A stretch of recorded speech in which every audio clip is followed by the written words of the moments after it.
like, what? I was like, mate, I can't be asked to argue with you, so aye, fine. And he was like, uh,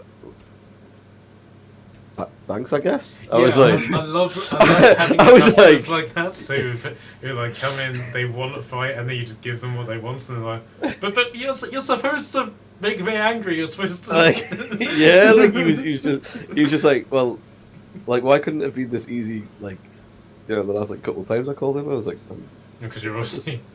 like honest, like, like I'll make this as easy as possible for you. I just don't care today.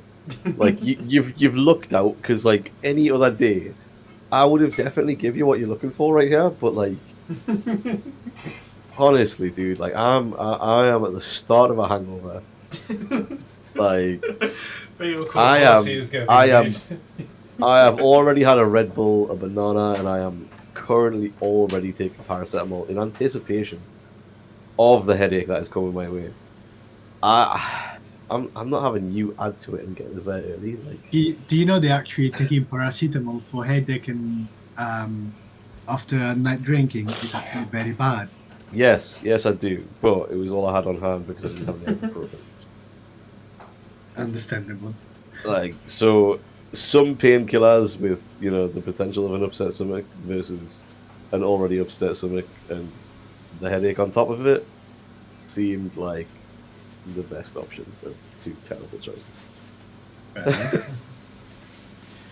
Yeah.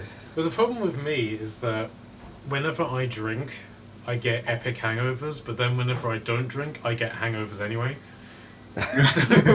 So you might as well just hang over anyway. Like. So I keep on. So on Mondays, because we have teams and stuff like that, and we're supposed to mingle before our shift starts. But like I basically go and like, hey, who here isn't hungover, and can I like look at the sky and who light hurts and stuff like that, and they're like, you're such an alcoholic. I'm like, no, I'm not. I just get hungover just on principle. Nice.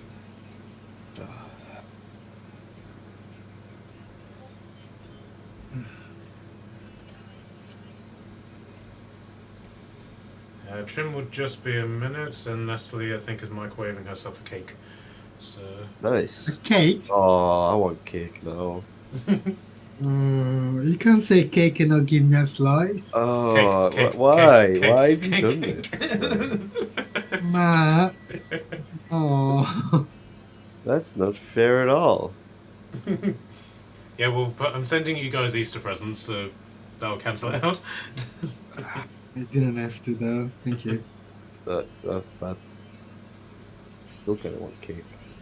Yeah, unfortunately, they're very big packages that have very little in them. So, Right, how do I go about getting myself cake at 8 a.m., 8 p.m.? creams, Krispy Kremes. We don't really have any good dessert places around here, and the only place that does takes cash, and I don't carry cash. You created an issue for us here.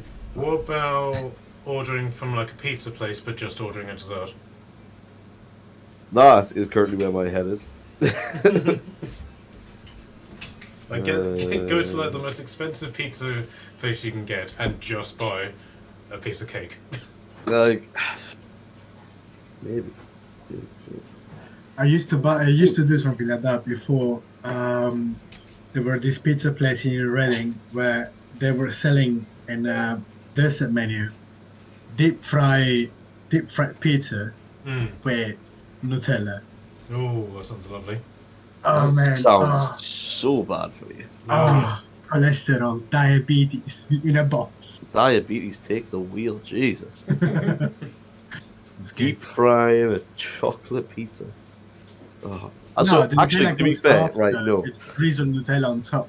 I really shouldn't like get any more cake today. So there was a cake lady that came into the office, and she comes in, ironically, just after payday, like every month, and I bought what I thought was like a piece of cake with like some Time Bar chocolate on the top of it, and what it turns out it was like some Rocky Road cookie dough monstrosity. That was no. that was That was hard when I bit into it. I mean, it was still fucking delicious, but it was an absolute brick of like solid chocolate and tastiness and terribleness for us. The pain, Like- the pain matched the taste. Like, yeah, I was like, this is not what I expected it to be, but also, Good. fuck. Alright. At least it was good. Like, Okay, she hasn't gotten a cake. She's gotten a waffle. She's put some sort of sauce on it, and So you've been comparing what desserts are having? we're just talking about. Wait, sauce wait, in you general. say soy And- sauce? And so, no, it looks like caramel sauce and Oh. Toffee Nice. sauce, a chocolate chips, a sugar waffle. oh, My traditional go-to is a mug cake because I make cakes, it's been a while since I've and been I told got that bananas day. that need using up, so I was tempted to make banana cake.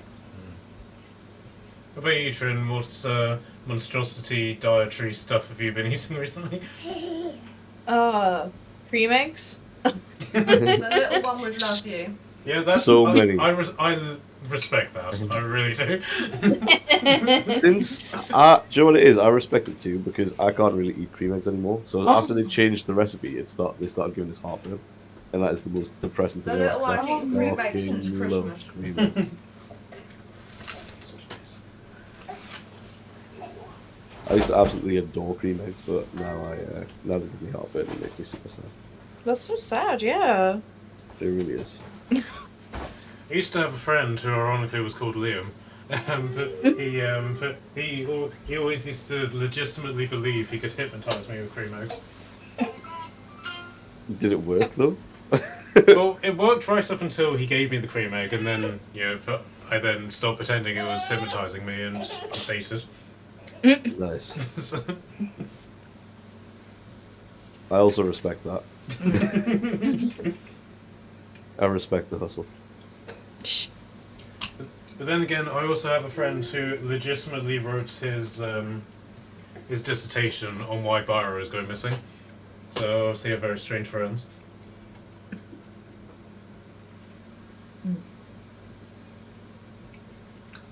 Okay, so everybody who is going to be here is here, I believe. Okay. No Josh, no Charlotte. Yes. Do we know how long Charlotte's going to be away for? I think it's just the week. Okay. But when they come back, the partner's coming back, so I'm not sure if they're going to be around for D&D next week either. And a partner big can join maybe, in yeah. D&D if he wants. You can Of control course. Frank. Oh God, no! Please. But, there is something that I did want to talk about.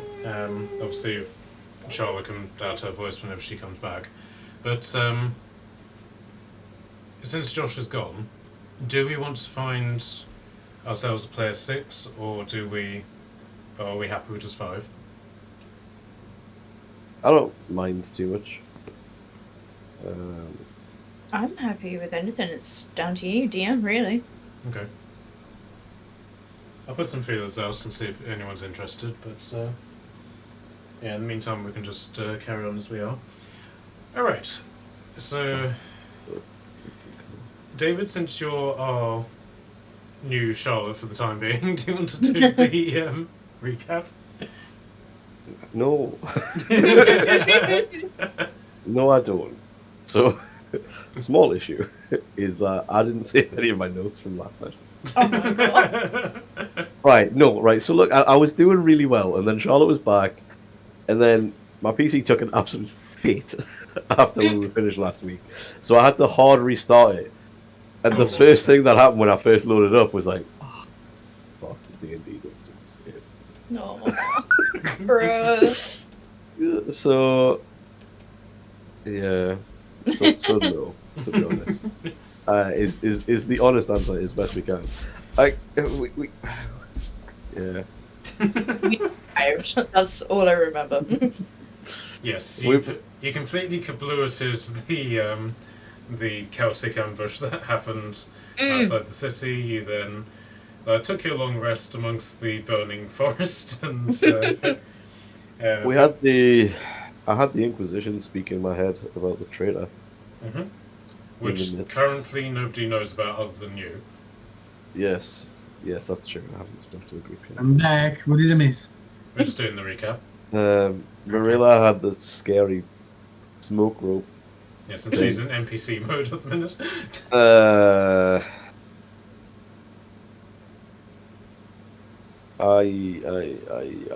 Yeah, no, we made it to. Where the hell are we? New Asagarth. Yes. Yeah. You are put. Jeez, You I have think reached. I'm having a stroke. Trying to make us remember things. Gosh, Here we are. Yes, you are here. New Asagarth. The city. Well, in comparison to the cities that you've been in, this is incredibly small. So this is more just like the large town of New Asgard as opposed to the city. Because there's no cities, just large village. Yes, Basically, I mean, in terms of its importance, it is a city, but it's a very small city in comparison to what you've put to what you're used to with like Northwick and Aquavada. Okay. But so yeah, you've also found out that Scott is the #1 enemy of the Celts. Yep. Oh yeah, the sword and stone. thing. Because he's a bastard, apparently.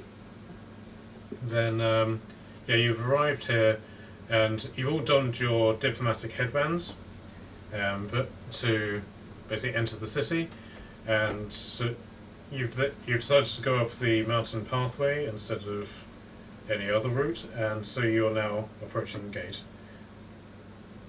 Which at the time I didn't have a map for, but now I do. So nice.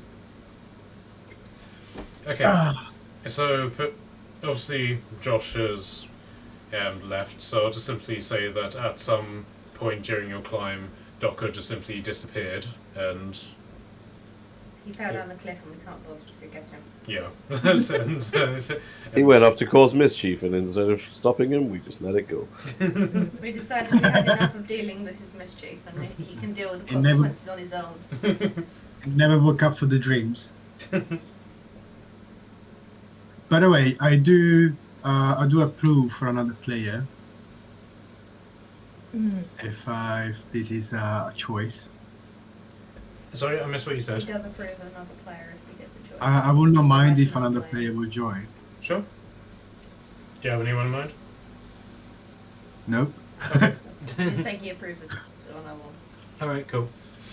Yeah, as I said, I'll put some feelers out and see if anyone bites. So it's good. Okay. But so yeah, you've all got your diplomatic headbands on, and you're now approaching the wall. Can I get perception checks from everybody, please? Do you want to know what really helps to play D&D? Dice. Imagine that. How out of it is Dave currently? At least 3. On a scale of 1 to 1. Honestly. I don't get ill often, but when I do get ill, I just end up out of it, and it really does my head in. I'm just like, you know what? Fine. This is it. Take us. No, I'm done. This is how it ends, and you know what? I had a good run. Whatevs. Oh my god. Peace, homie. I'm literally the same. I just don't have it in us to fight it. I'm just like, you know what? Fine. It's okay. I had a good run. We're all right here. Alright. So I've got 9 from my Where side. the hell are all my d4s? I don't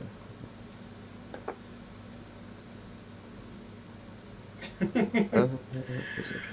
Right, so Marilla got a natural 1, and Nice. and I've got the dice that came with the golden vault thing whenever it came out, and whenever it rolls a natural 1, the dice turns into a mimic and runs around the map.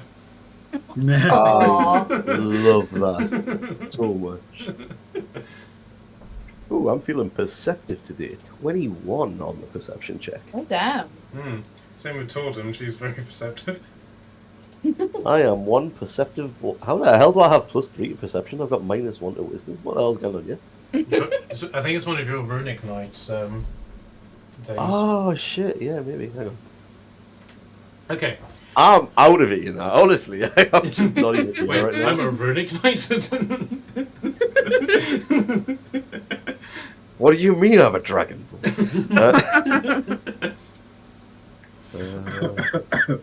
Okay, so you can see that the wall that lines the city is effectively ready for war. So that if an army came up the hill right now, nobody would have to go anywhere. And there appear to be this wall is like packed with archers, but they appear to be two different kinds of archers. But there's ones that are facing out. All of them are wearing sort of black armor, to start off with. But very dark greys, blacks, that sort of thing. And the ones that are facing outwards have blue highlights to their armor with red sashes. And you can't really see them particularly well from here. But the ones that are facing inwards have red highlights and blue sashes. So these... Does he? Sorry, carry on. No, carry on. I just want to make a question: if it looks like they're actually waiting for war, or it's just normal for like us coming out from very far away? Does it look like they are ready to go to war, or it's just normal? This is just like normal, very good preparedness. Okay. Okay. But the ones on the outside are taking an interest in you guys specifically, but nobody is like looking at you with a drawn arrow or anything like that. They all have their bows in their hands and they have an arrow already on the string, but they're not. It's not like following you or anything like that. Okay.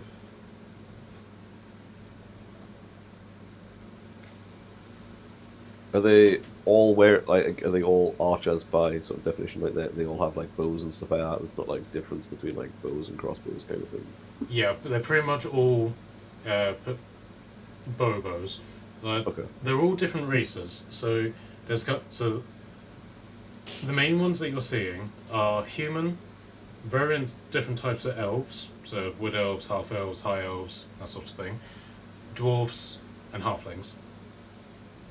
Interesting. So the halflings and dwarfs, they all have short bows, and then humans and the variant of elves, they have long bows.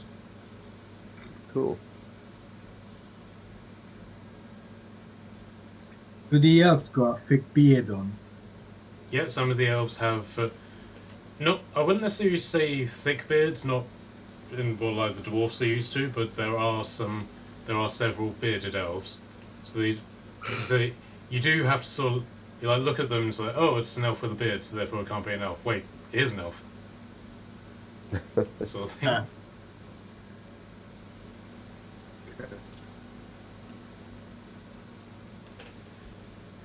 Okay, so ahead of you is basically the pathway to the gate. The gate itself is open, and there's aside from the guards on the wall, there is a lone Goliath-sized guy, bald head and massive axe, basically standing in front of the gate. He's not really standing to any form of defense. He's just simply there to be the gate guy. Okay. So what do you guys want to do? Guess we should head up towards the gate. It'd be nice to get inside and find a bed, perhaps. Bed? Already? Oh wait, you're sick. Fair enough. Yeah. Yeah. Let's head inside. And Skull basically turns to you and is like, you really did have a lot to drink last night. Even your player is getting hungover. Oh. I took that whiskey so far. You know what? It wouldn't even be bad. I didn't even drink that much. That's what's more depressing about it. Like I just, ah. Well, you should have this drink that I've discovered once, and it's called coffee. And I had 6 cups once, and I was so energetic I could see sound. You can see sound. That's concerning. A little bit, yeah. That explains a lot. Yeah. Still wearing off. Okay, so the Alphas and Padwins sort of lead the way, and the guy who is Mangay holds out like a hand, and even though that he's human, he speaks in Dwarvish.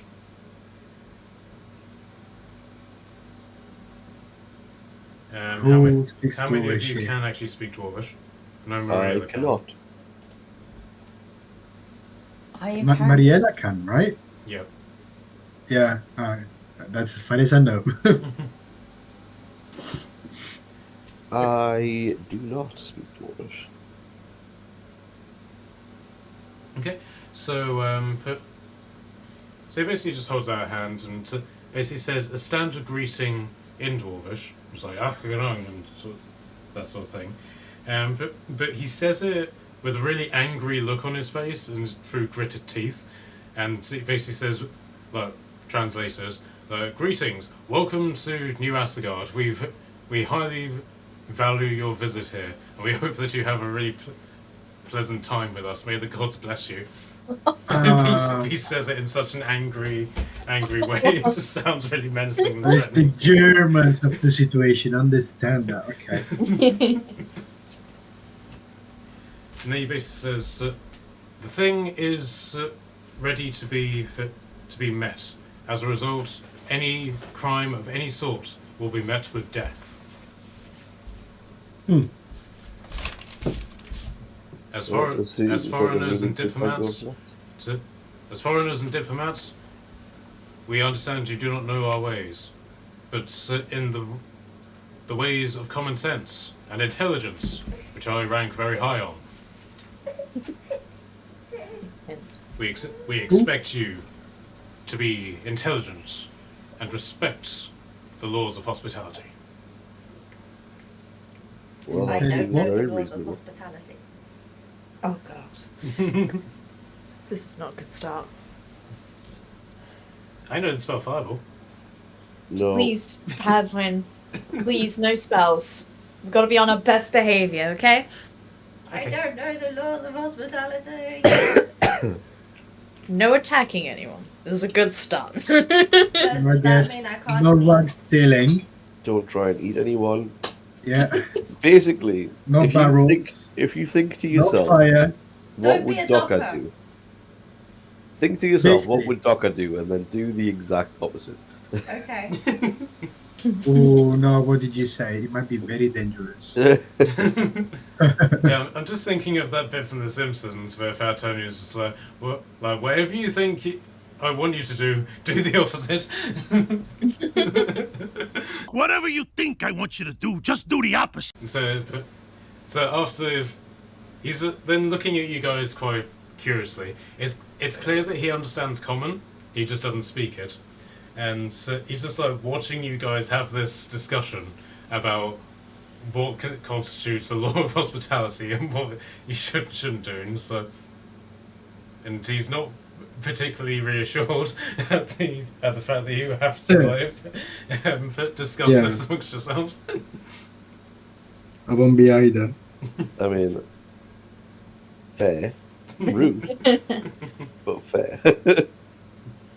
And then he says in Dwarfish again, "So what is your business here?"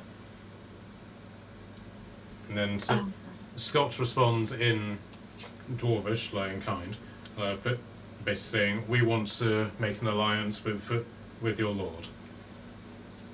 And Berserker basically nods, then nods to the headsets that all of you are wearing, and then basically asks, "Does anyone vouch for you?"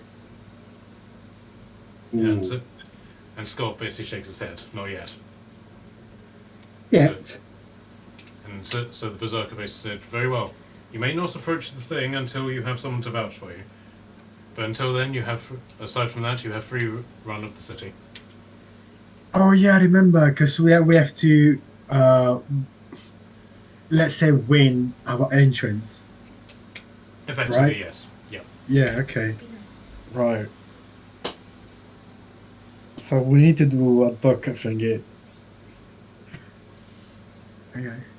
And the Berserker is very clear that he doesn't want to give you any sort of advice on how to do this. So he just, but it's not like a case of like he can't. He very specifically doesn't want to. So he basically just stands aside and is like, and then says in his menacing tone again, "Welcome to New Asagarth."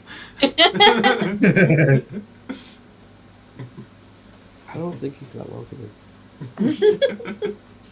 So Pavin goes, "Yay!" Well, that isn't surprising. Ooh, look! These people are wearing skulls. One of the God, Pepin. Yes, they are. Would you like to go to the wedding? Would you like to go to the wedding? No, the wedding is going to be different. Okay. Okay, I didn't actually calculate how much space you guys were going to be taking up, but do you guys want to head through the gate? Yo. Yeah. Sorry. You having marital problems? Deciding the outfit. So yes. Okay. All right. So you basically walk through the gates, and the people atop the sort of gatehouse. They're not walking on. They're not standing on like a solid flooring. They're basically standing on this very this. It's not necessarily grating. Like it's effectively like the floor basically has arrow slits in it. So and those slits are wide enough for them to be able to watch you as you go past. Okay, so as you pass under the gate and into the city proper, you're greeted by a series of robed figures. But all of them have really broad smiles on their face. I really sort of try to put this air of welcomingness on them. They bow to you. One of them holds out their hands for an embrace. Others just simply smile and nod their heads at you. Alright.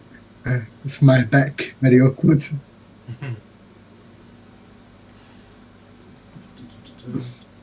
They Are they like don't actually say work- anything. They're just there to sort of like be welcoming, if that makes sense. Oh, okay. I never received such a good welcome in my life. Standing near them are guards of various different races and in different uniforms. After you pass the robed men, you're met with two lines of women who are wearing rather revealing attire, but as Padwin says, wearing skulls on their face. Interesting. The guards indicate on like a sort of individual level, without actually saying anything to you, that you should stand in front of them. So who would like to stand in front of the priestesses first? Sure. Which ones? Where am I standing? Basically, might as well stand in front of that one. Sure. Okay.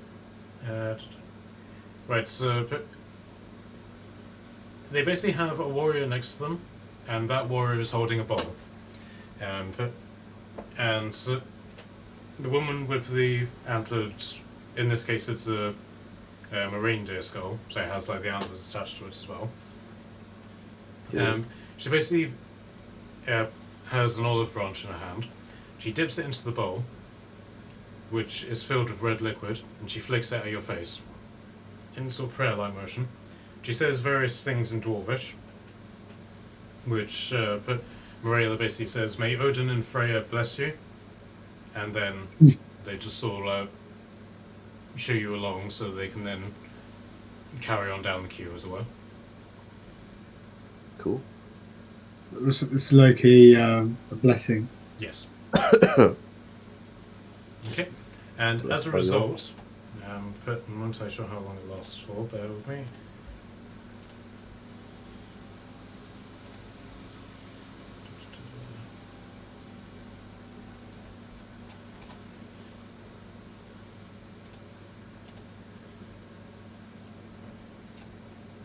Where is it?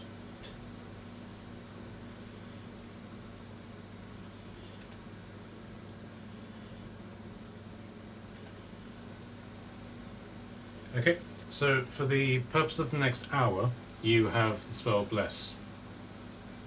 Ooh, Nice. hell yeah. So if you have to make an attack roll or saving throw, you can basically roll a d4 and add that to your result. Nice. Being blessed. So after this, Scott basically turns to you and is like, okay, we did have a plan, and that plan was incredibly well thought out and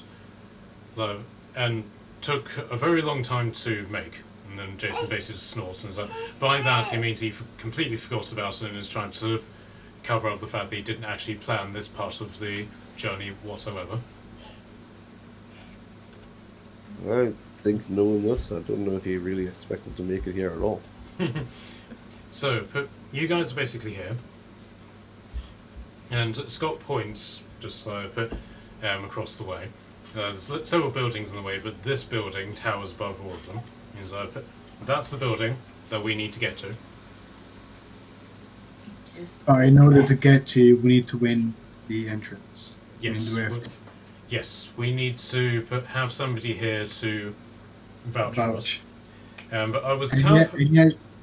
Any ideas on how to get a vouch? Well, it was my plan that we would just simply wander and find a member of the, shall we say, royal family, and they could vouch for us. But I mean, I thought we'd struck a luck with Torvi, but he seems to be in the exact same predicament. So we might have to improvise a bit.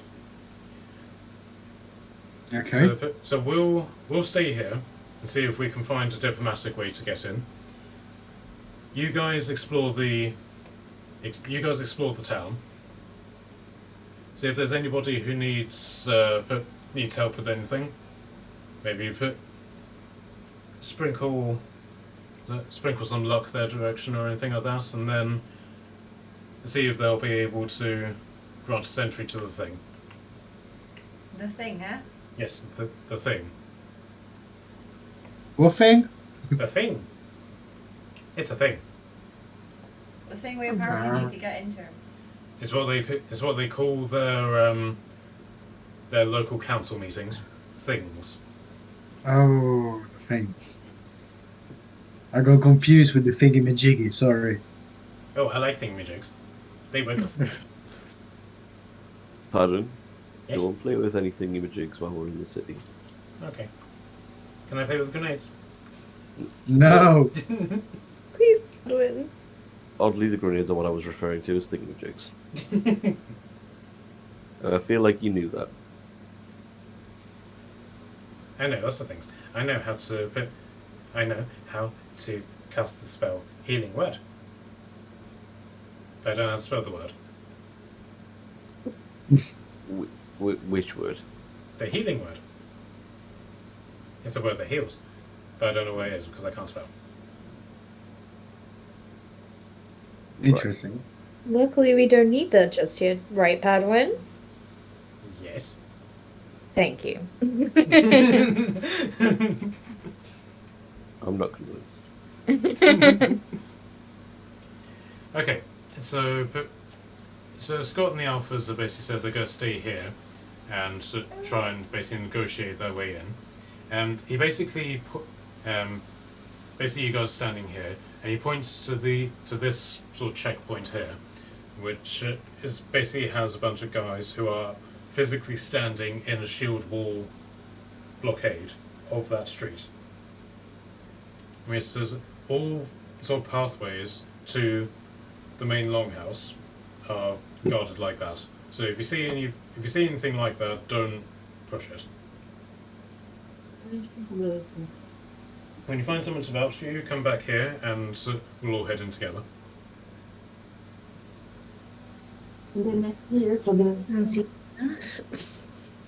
So what was that, Trent? I was just saying, it sounds easy enough. When is it ever easy? True. So it basically says that if you go past the longhouse, there's the temple district over there. Then down there, and he basically points in this direction, is the main market district. Either one of them should be able to assist you in some way. Is there an alpha base in this city? There is, but it's not in the... Well, we do have one in the land. It's but more like our own compound out in the countryside, but unfortunately it's not here. Okay. Fair enough. I guess. And so Jason then sort of says, again, this is the part of the plan that he didn't think out. Flawless so far. I think he's doing great. Okay, so where would you guys like to go? I mean, market's a shout, right? Do we We have just follow the people, just to the unload? crowd, Yeah. if there is any. We're not really carrying any stuff right now, are we? Let's- There were a few things, random things that we collected from the previous bottle. Yeah, there wasn't anything too. I mean, you do still have some of the jewels and stuff from before. I was gonna say, we did have Oh some yeah, jewels, the but I don't stones think- and the gems. I mean, the droves, most droves. Most of the population over here. So maybe we can try to sort out our gems here. I mean, your gems. Yes, because you have no gems whatsoever in your inventory. Didn't say that, but I'm not even supposed to. I'm not even supposed to know that they have gems.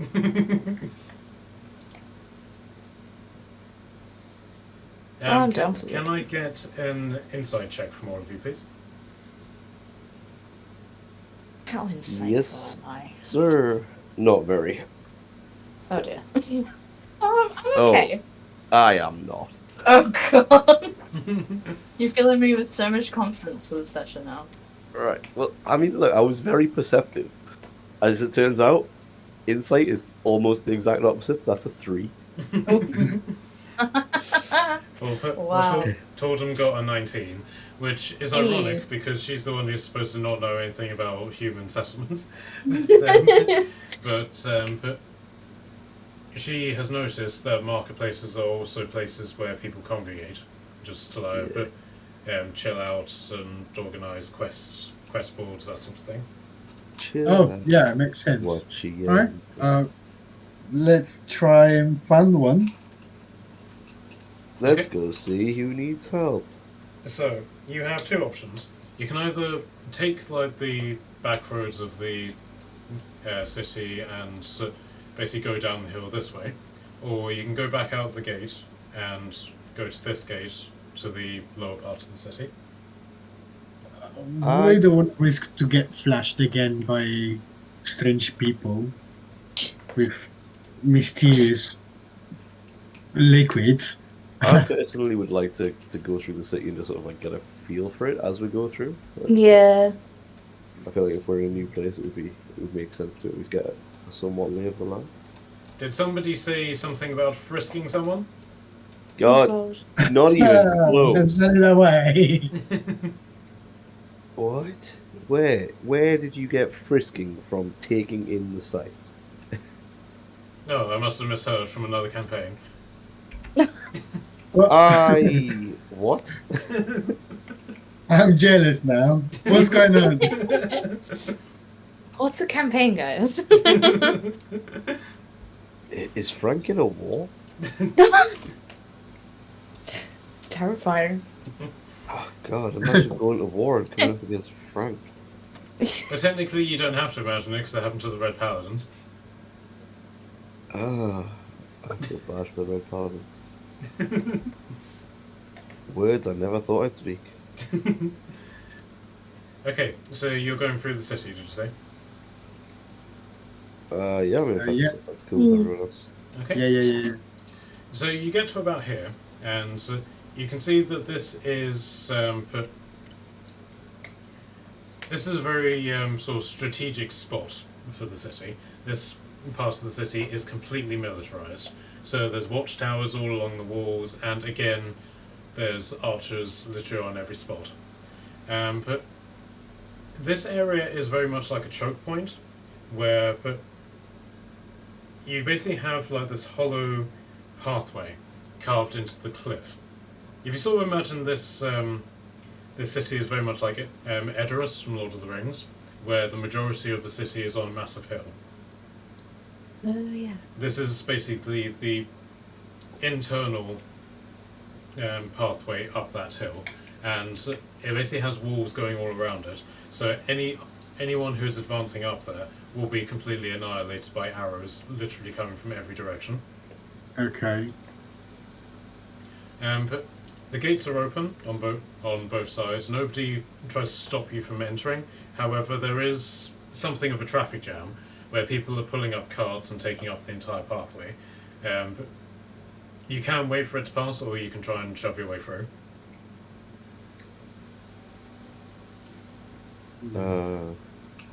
Let's shove. Don't want to wait. Thank you. Alright, then I'll follow Baraka's lead.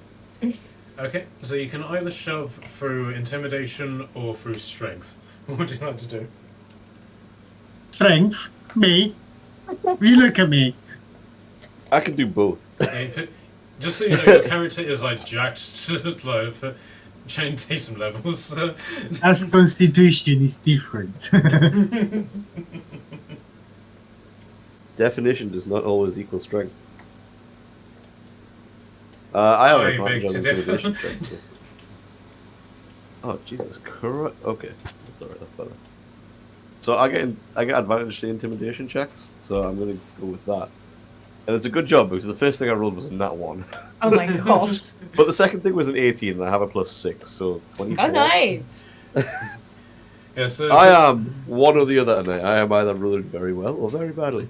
yeah, so as you journey through the city, somebody just comes along and puts a helium balloon in your mouth. And so the first time that you try intimidating, he's like, "Move out of the way! Move out of the way!" And then you like, and then you Yeah, and then it wears off, and I'm like, move. It's that bit out of the Avengers, like, move, or you will be moved.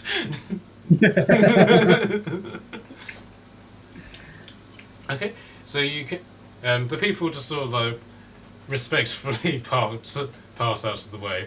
But the only one who makes any objection is the donkey that's sort of been stopped from pulling the cart up. And so I am goes- strong enough and it to... just does this big "Eeyaw" in your face. I am strong enough to pick it up and move it if I need to. Okay, so you make your way down the pathway, and you can also see that this part of the path has not been well maintained. Yeah, like everywhere else has got like cobblestones, and it's this part is very much just this big slush. Yes, your socks. Making our way downtown.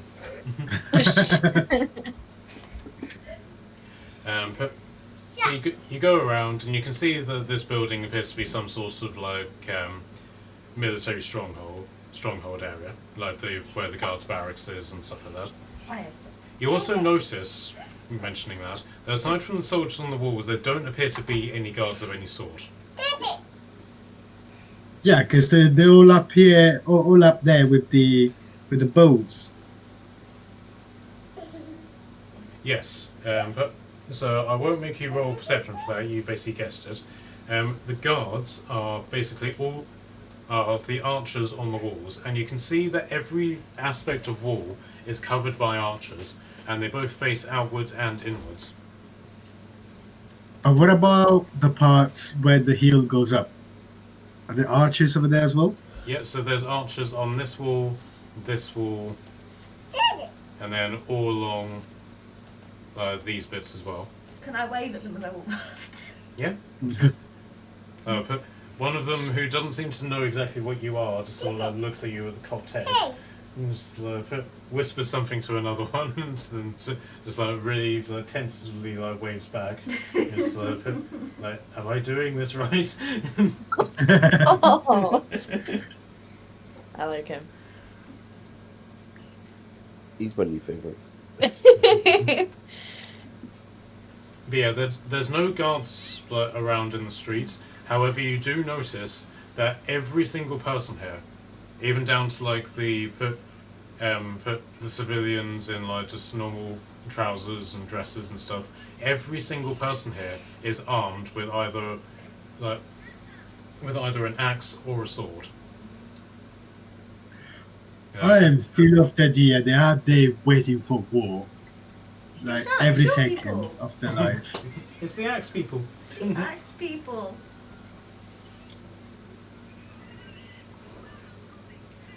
You can the sort of balance between axes and swords is that the people who have swords appear to be the more wealthier, and then people who have axes are the more common folk. But it makes sense. Kashan has both, so does that make you both wealthy and poor? Yes. Does that make you middle classing or a king? Both. Yes.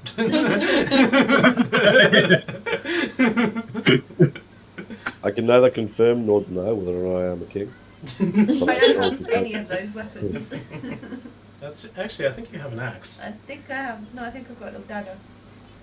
I had the axe I gave to somebody else. You have a dagger and a mace. Yeah, and so I think I picked up a axe somewhere else and I gave it to Kashan, ironically. That would make sense. That sounds about right.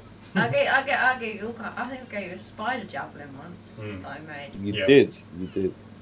You I still have that in my. I still use that very, very. This is very it. I Poison. made you the spider javelin. Poisons. And now, obviously, Kashan, you are armed to pretty much impossible lengths. You just quickly go through your inventory and just read out all the I weapons have. you I have a few He is things. just covered in weapons. Yeah. So you're like one of the characters out of Assassin's Creed, where you just have weapon upon weapon upon weapon. So you've got 2 great axes, a heavy crossbow, multiple javelins, a silvered axe. I was going to say, there's a silver hand axe in my belt. I've got a javelin on my back. You have a Great shield on your axe. back. You have Great, a cloak. great axe going either side. That's kind of tucked into the shield. Short swords at both sides. Yeah, it's He's a tall bloke, he could carry it off. Yeah, I so- do rattle. So yeah, so you're the Elder Scroll of the situation.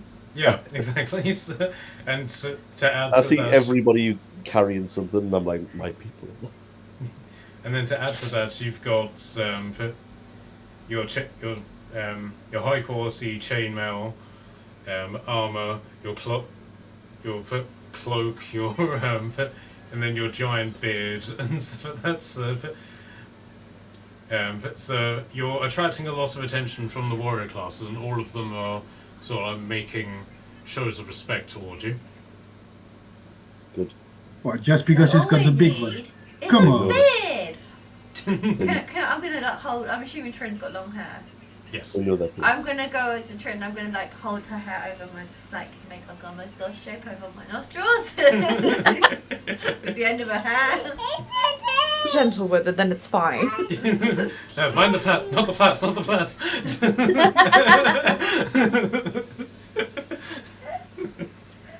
Oh, it took me so long to get those. Bit random, Kashan. We worked out the other day. We're looking at something called my profile. I could actually sit in the beard of holding. Yes. She's small enough to get into the beard of holding. Love that. Surprise! Oh man, imagine like I put you in the beard of holding and you pull an animal out of your like sack thing. And then just let the animal just explode out of the beard. Ah. Yeah, because there are already animals out of your beard. That would look funny. And for my next I trick, don't care about my AC because I just have to take yours. Cast fireball from your beard. oh, Yeah, because all you would need to do is all you would need to do is just go into the beard, hold your breath, then when it's your turn, stick your head out, so that you can A, get air, and B, cast a spell, and then as your bonus action, just retract into the beard. Exactly.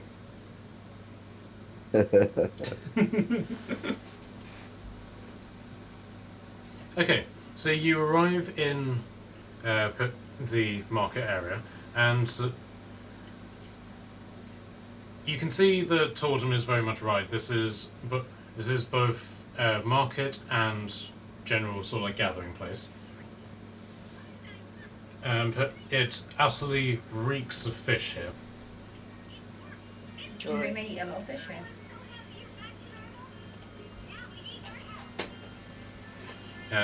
So people are basically just like shouting their wares. Others are shouting at each other. But people here are playing games on tables. Others are just simply eating, drinking, and then from over here you can hear like the clang clang sounds of hammer on anvil. Food! I'm going to take a dash at the nearest food stall. Okay, so Tordum basically just does like a mad sprint for basically what seems to be the source of the smell of fish, and it appears to be a shop called Something's Fishy. No. Oh. So you've got the main building, but then you've got two kiosks which appear to be in front of it. One is selling basically raw fish, and the other is selling what appears to be ready-made fish stews. So one is selling sushis, the other one is selling pre-made stews. Yeah, pretty much.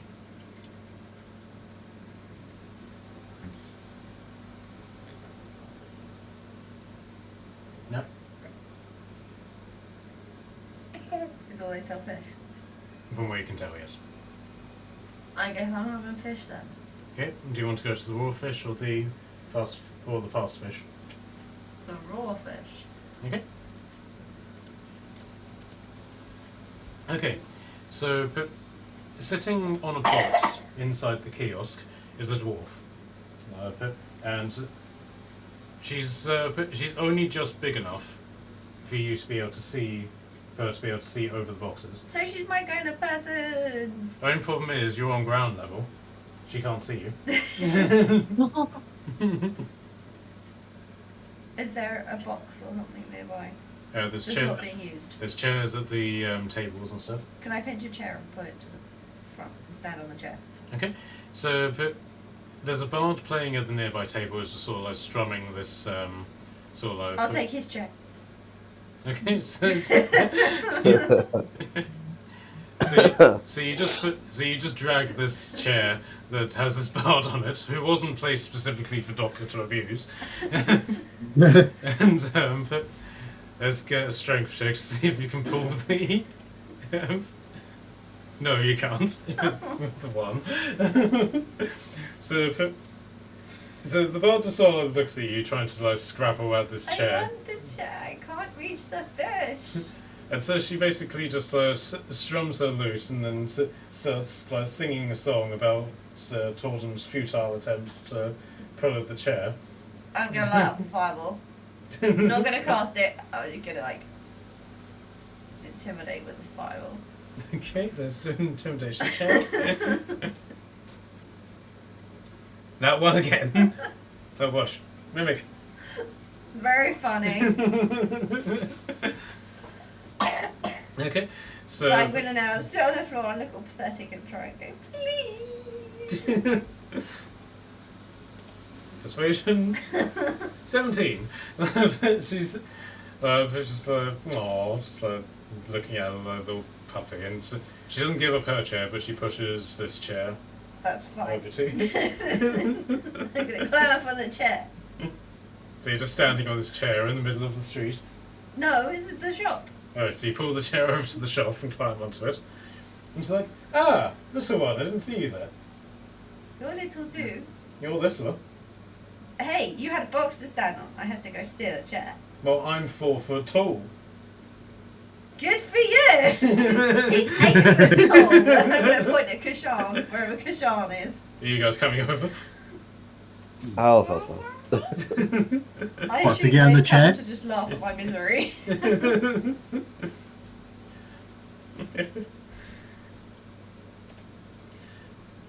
Okay, so she's like, greetings. I'm Elrola Fiery Brew, and that's my sister, Drodrock. She's also a fire brew. What, the one playing the lute? No, the one over there. And she points at the kiosk selling the fish stews. I want some raw fish. Well, I can do raw fish or salted fish. Raw fish. Alright then. How many do you want? 4. Alright then, that will be... Given that you're buying so many, let's say 6 silver. You Okay. can have one for free. Okay. I give her 6 silver. And I'm going to go sit and eat my raw fish. Mm-hmm. I'm literally going to just turn around and sit on the chair at her stall and eat the fish. Alright. Oh, so have I'm going to offer her around. Anybody want a fish? No. I will pass. Thank you, though. Oh, Fish? Kushan? Well, No, if you're not in the if raw fish isn't really your thing, you can try my sister. She's got fried salted fish, that sort of thing, the cooked variety. Thank you, but That's I'll bizarre. pass. I don't think they like fish. Neither do I. Sounds fishy. Yeah. I'm just Indeed. going to eat another fish. Okay, so do you want to do your bite thing to it? Yeah, why not? Alright, so Torm has gained the temporary hit point by eating her fish. Nice. Well, you're strangers here. Now, what brings you here? Aside from, she points to your headbands, the obvious. We need to go through to some place and we need someone to vouch for us. Yes, that's the law. Unfortunately, well, fortunately for us, unfortunate for you, me and my sister don't really need anything. No, Pip. I need my money to buy your fish. This is true. I mean, you could all... Don't suppose there would be anybody who would be particularly adverse to just simply vouching for you for the sake of gold, but, you know, honourable conduct sort of speaks for itself. From the distance, you hear, who can vouch for us then? Well, you're in luck though. But every single shopkeeper here is a member of the Merchants Guild, and that's sort of carries a certain cojones, as it were. Cojones? Yes, so it's Dwarvish. So Uh-huh. do anybody here a favour, gain their friendship in any way, they'll be able to vouch for you. Okay. Do you know of anybody who needs anything? What was that, David? I want to ask him if he knows of anybody who might need something. Well, everybody needs something. I mean, we don't. We're quite comfortable. You just hear her sister go, "Speak for yourself."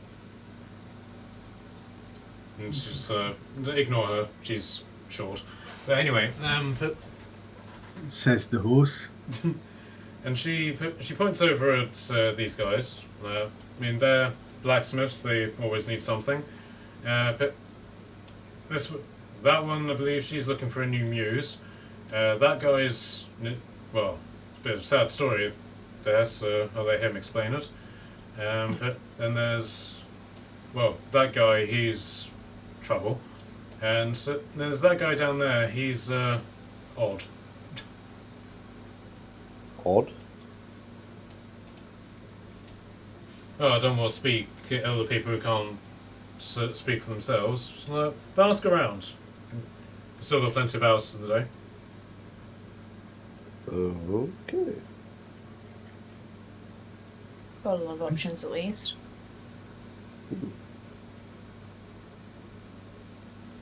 I think I'll just go and hug, and say hi to the blacksmiths over there. They might be a little bit more interesting than a fish seller. Alright. Okay, so you go across the street and you go to the shop that's named Short, Stout, and Pointy. Short, stout, and pointy. Okay. Who's in there? Okay, so I'm just going to assume you knock on the door and stuff. Like, there doesn't appear to be any activity going on from inside.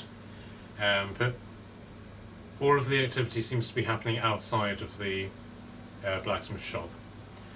So you peer around the corner, and you can basically see that there's a dwarf, an elf, and a gnome working as Now team. makes sense. Okay.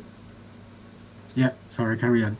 Yeah, so you found Short, Stout, and Pointy, who are working the various sort of like workbenches, anvil, forge, and sharpening tools and stuff at the outside of the forge.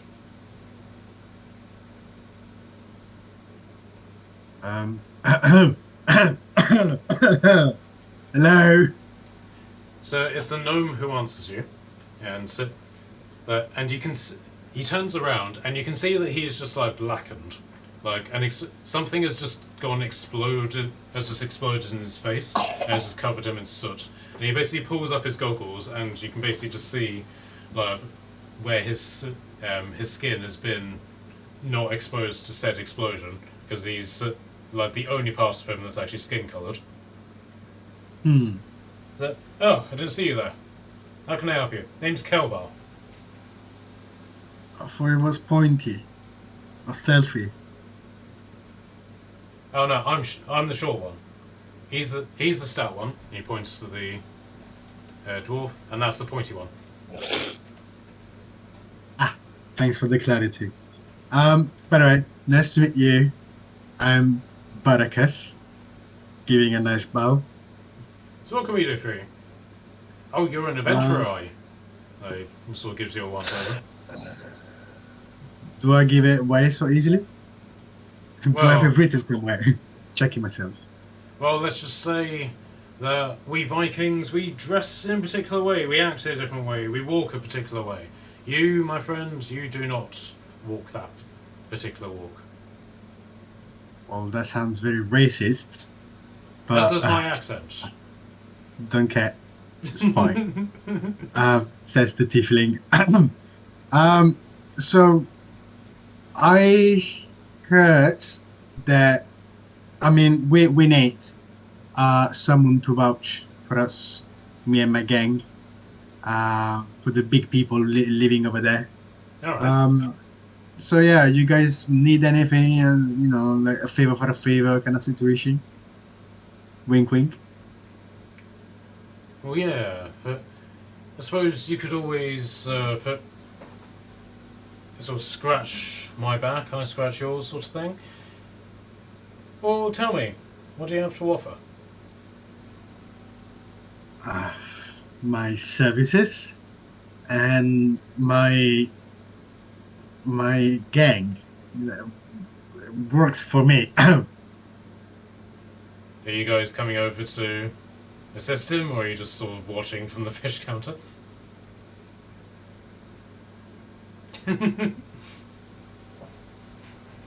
Yeah. So those are my peeps. They work for me, and we are looking to get someone to vouch. Helps. Yes, that's it. Onyx, true. are you coming over?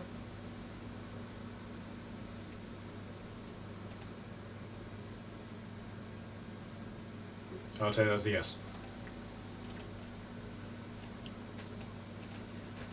So the gnome basically like gives you all sort of once over and it's like, well, we've all got our own sort of ambitions, our own sort of pet projects, as it were. I mean, Gollig over there, and he points at the dwarf, he wants to forge mithril armor. See, like, it's a once-in-a-lifetime job. And then Pointy over there, and I call him that because I don't actually know how to pronounce his name. He takes great offence whenever I try. But he wants to make the best glaive in the world. Me, myself, I want to meet a fellow runic knight, because I've run out of runes, you see. Isn't that Kashan? Maybe. You wouldn't happen to know a runic knight by any chance, would you?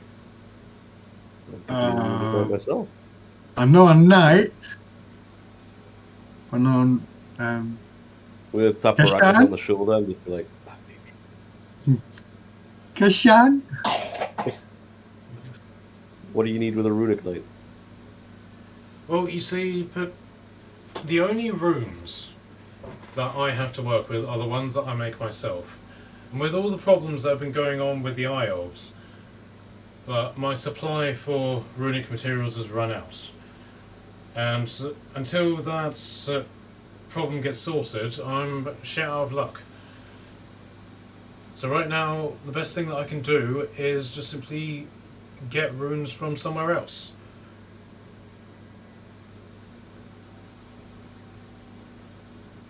Can I show him a spellbook? Are these runes? Those are runes on paper, yeah, but what I'm looking for are specific stone runes. Things that you can put in weapons and armour. Very plug and play sort of So you of can't thing. just go write some stone and stick it in your... I need very particular stones. My stones aren't big enough, you see. So I just pick up the stone and throw it around and go, is this big enough? And where do you usually find them? Well, this is the thing. They're not actually explained in places like the Dungeon Master's Guide or anywhere else. They just sort of appear on the Runic Knight's character, and with no explanation as to how they got there. I get a feeling Kashan needs to be dealing with this. Well, I've only imported on the weapons directly, not into stones that you could then implant, but I could definitely give it a go.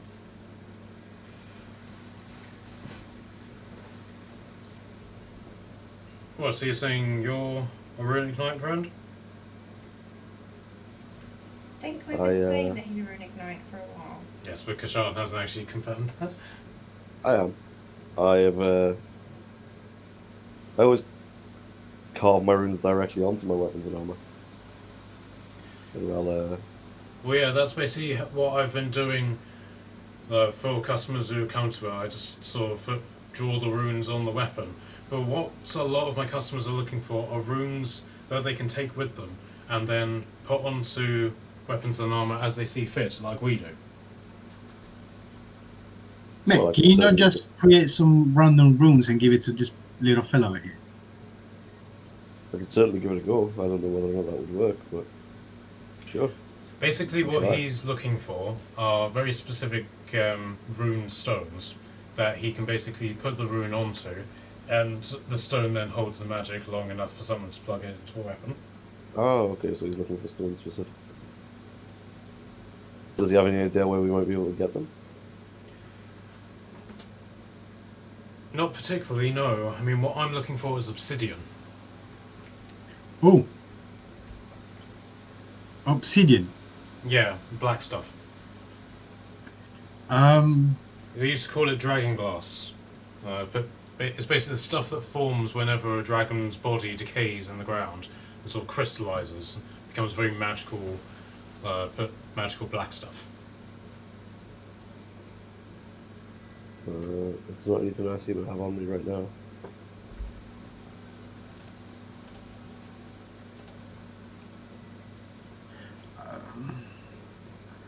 I don't have anything like that, unfortunately.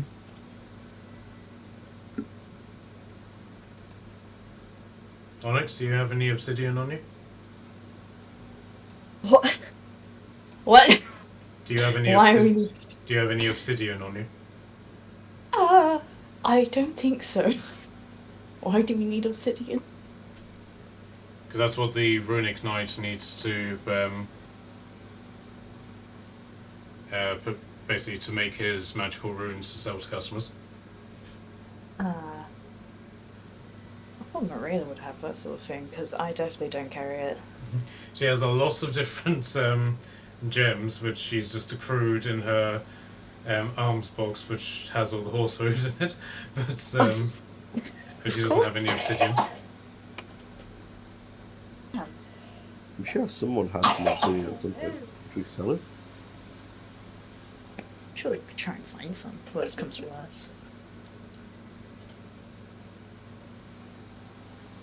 May have been lumber, but That would be unfortunate. well, if you find any, then let me know. But well, yeah, if you still need me to vouch for you, I'll happily do that. But can't really do anything like without it. Is any of your friends need anything else that is non-obsidian?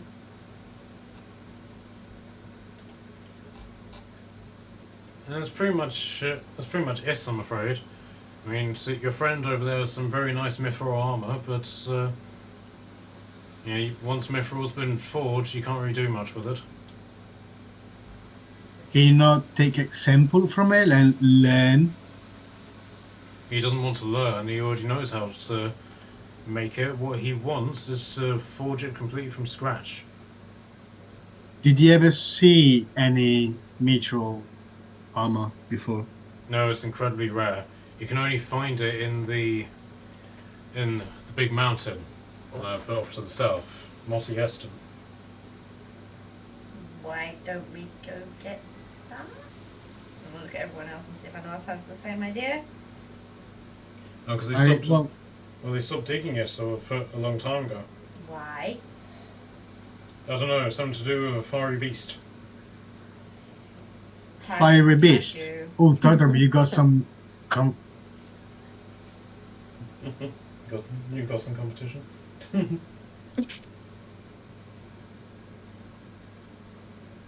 I have no comment. I just blame Padwin.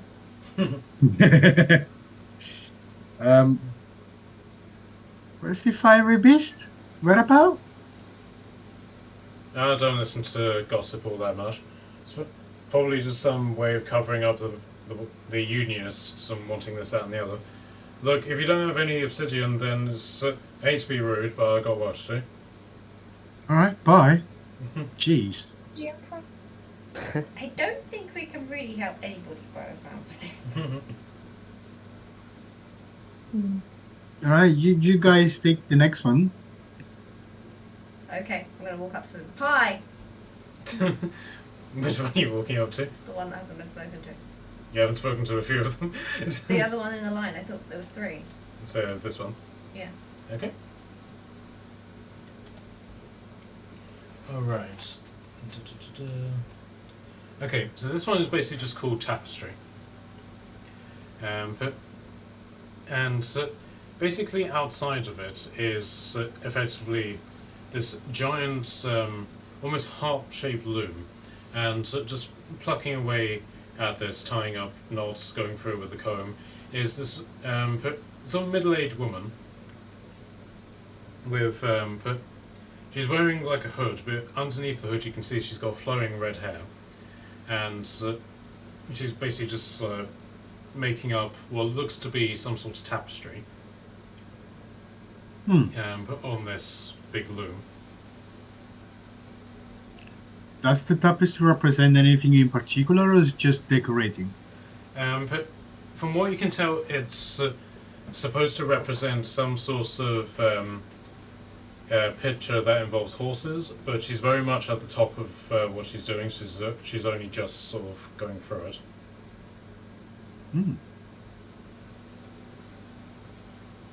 She doesn't really pay any attention to you guys as you sort of watch her. Do you need any help? Favour for a favour. So she sort of looks up and is like, "Who said that?" Me. Look So- down. So she looks down and is like, oh, Their people are not that much bigger than me. this one is a human. So, oh, how can I help you? We need a sponsor to go up.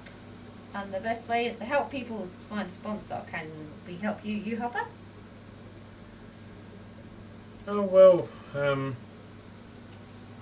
mean, I'm always looking for good wares. But, I mean, I basically make rugs, tapestries, and clothing. So, but business is slow. I mean, all of the orders for the spring raids have already come and gone. I've made all of the sales for the boats and things like that. So I'm just working on small tapestries and small rugs. But if I had, what would be really good if I could acquire something very unique that I could present to the Lord, and then he could allow me to go on the raids, and I could gain new supplies. Would a rug help? Holding out a lizard rug. I'm just going to go pull out the beard of holding. Okay, so just go. So she just runs back to Kashan, jumps onto, so does like a hopscotch from regular to Onyx, goes over to just standing Sticks at. my hand in Bouchon's beard So rummages around. and pull out my rug. Yay! And I'm going to run back to the shop with my So rug. hop, so runs back. Lizard rug. Very rare. Only given to chieftains. So she sort of like puts down the loom, as it were, and comes over and very tentatively takes the rug from you and just sort of like unfurls it. And it's about the same size as a shower mat. It's not massive, but it has this like shine to it, even though that the sun isn't really shining at the minute. Like it's behind clouds, but yet this seems to radiate light as if direct sunlight was shining directly onto it. Mm-hmm. Shiny carpet. Shiny rug. Well, I'm sure that his lord would be very pleased with this. I mean, yes, I'd be happy to vouch for you for this, but are you sure that you're willing to give up something so precious? Wait, how precious? God. Well, I'll be honest. So, if this is a real lizardman rug, that means it's nearly priceless. I am a lizard man, and I'm telling you, it's a lizard man rug. Okay, I'll do persuasion.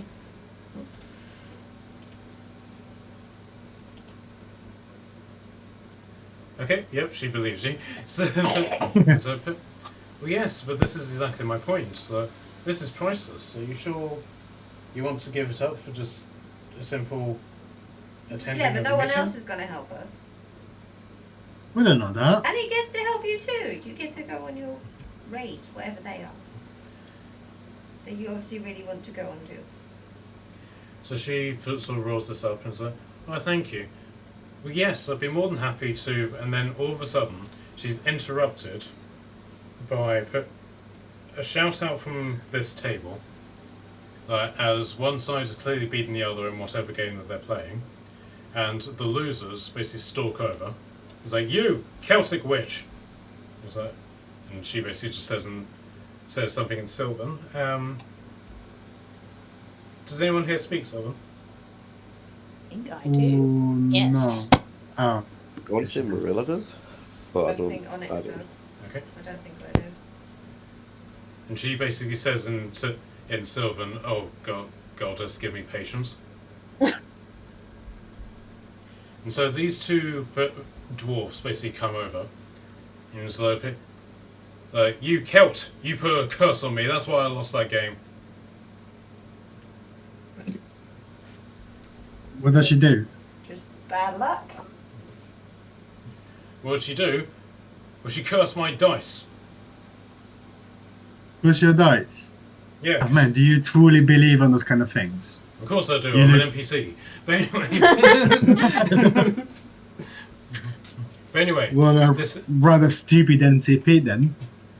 But anyway, this bitch, this tracer here, she's a Celt from Blue Moon Spire. She doesn't belong here. We are using very strong words today, sir. What's sir?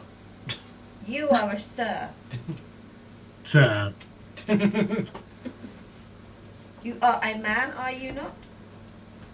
Of course I Eh. am. So What you sort are of a question is this? sir. Come Even on, I know man. that. Half man, come on. Are the rest of you coming over? Oh, I yeah. I'm gonna protect. Where am I? There I am.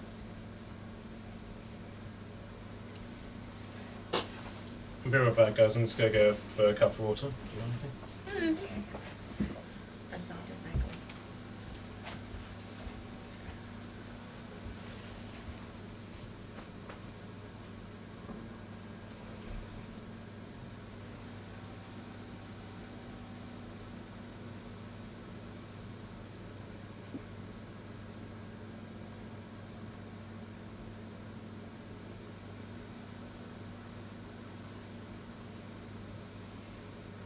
I think. I don't know what I think. Same though. What's that? What are you thinking? They're starting to fight. I was kind of thinking, like, if we get rid of them, then I don't have to give her the rug and she still give us a favour. But then, are we allowed to fight people? No, this is the thing that I'm thinking as well. We're not allowed to fight. Remember? But what happens if they start the fight and they attack us? Are we not allowed to defend ourselves? I think it's best just that we leave it to avoid me. it. Leave it to me. We don't need to fight. I was gonna say, if we can intimidate them or like talk them out of it, then I'm sure it's fine. Kashan, can you stand there and look scary? I can be scary, thank you very much. You don't need the big brutes one, thank We you. can have both, one each I mean- side. You know, like bodyguard Which dancer side? style. That's called a Yes, treason, darling. darling. I'm very much for 2-on-1. I knew it. Kashan's your backup. And the backup needs to look slightly meaner. Oh, I can be very mean, darling. Because the first stance is always the smarter. I think David's wandered away, so I got what I was saying. David, are you back? I'm here. Okay. Did you get any of that? Some of it. I'm with over. I'll be big and scary. Okay, so what's your process for dealing with this? If they think that she's cursed them, surely we can go with, oh, she can just undo the curse. And she doesn't even have to be like actually doing anything. She could probably just get away with doing some ritual looking thing. And then they'll believe it, in theory. I'm assuming we're not saying this out loud, so they No! The sentient pigeon's just giving some ideas, you know?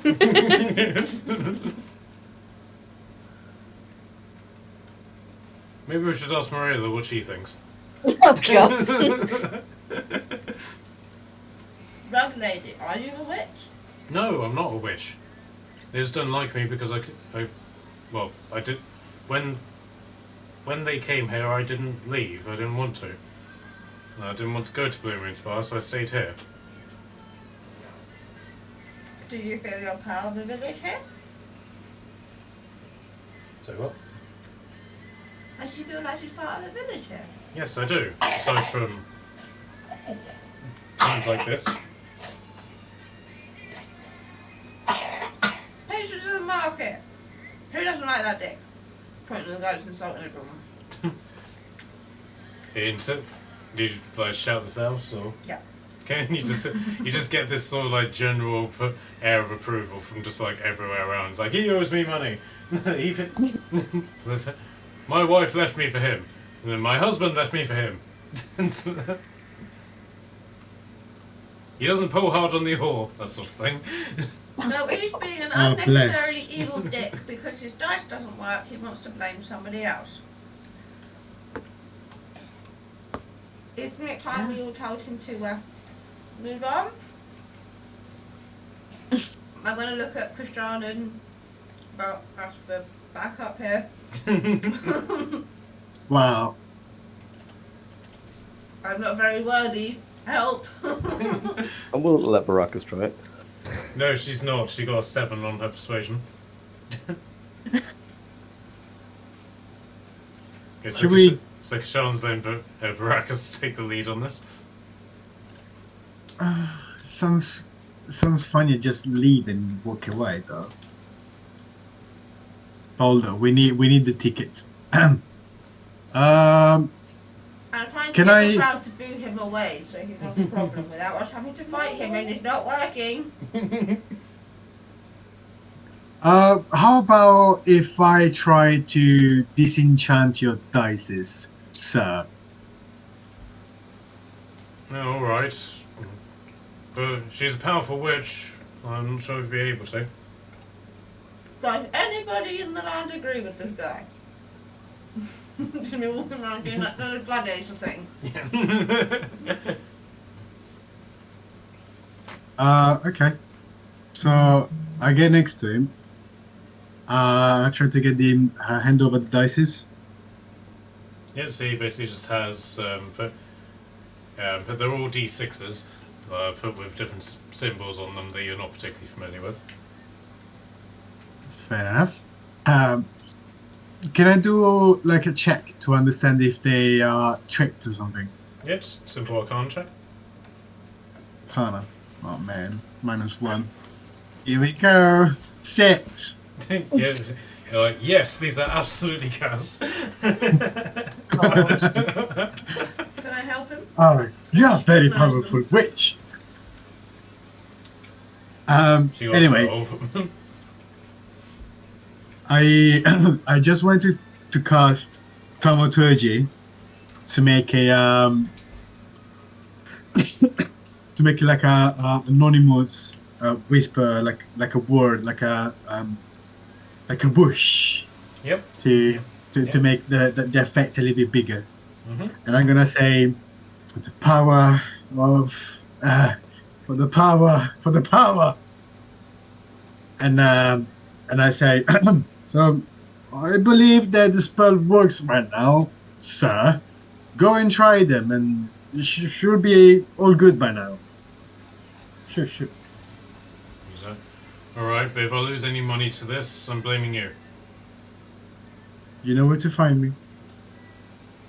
So but he goes back to the table, and the female dwarf who's with him, who's basically just had her head in her hands this entire time, so thank you, but next time just knock him out. It's much simpler. We've been told not to fight people.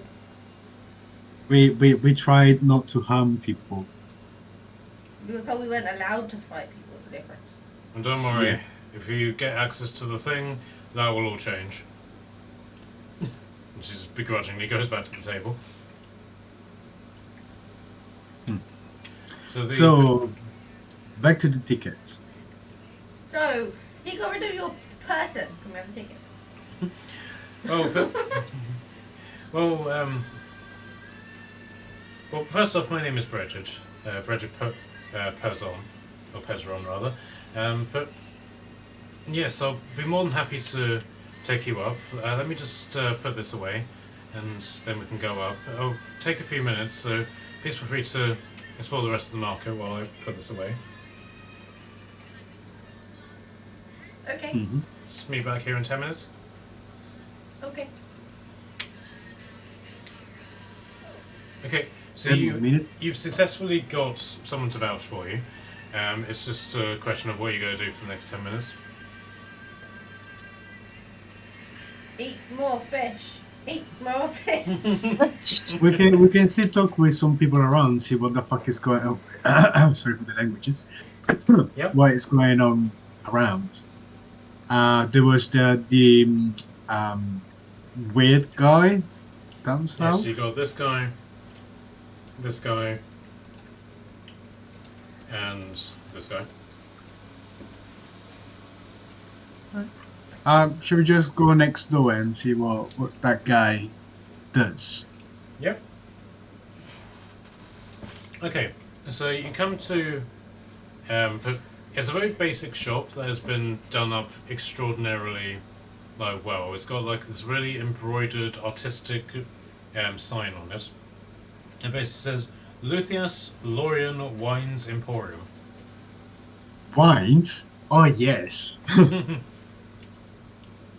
my house. So Is he outside or something? yes, he is currently taking crates from here, and then putting them on display out the front of his building. Good day, good day. Is it evening? Is it morning? Is it afternoon? So late afternoon. Good Alright. late afternoon. Good late afternoon, sir. Are the rest of you going over as well? Yeah, why not? Is Quack Norris around by any chance?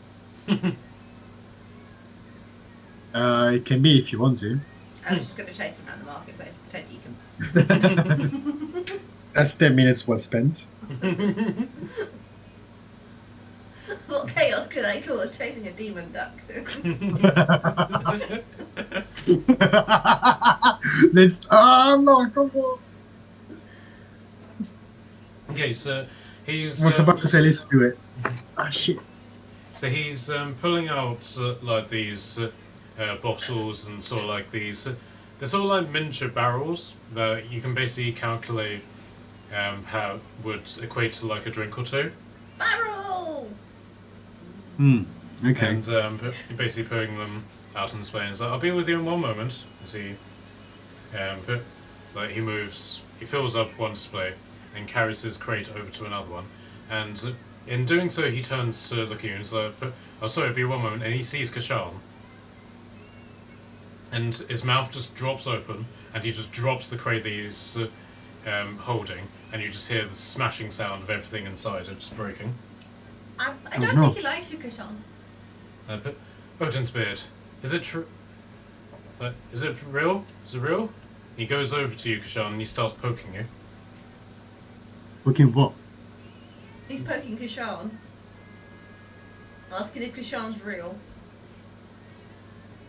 What part of me do you believe isn't? Is that you're Dragonborn, are you not? Oh, excellent, excellent. Please, come and sample some of my wares. Why does everybody like Kashan in this place? And I'm gonna like dramatically on the floor, like, Doesn't no even one drink loves me. I wine. can't play with Padwin. I can't play with Quack Norris. I can't do anything.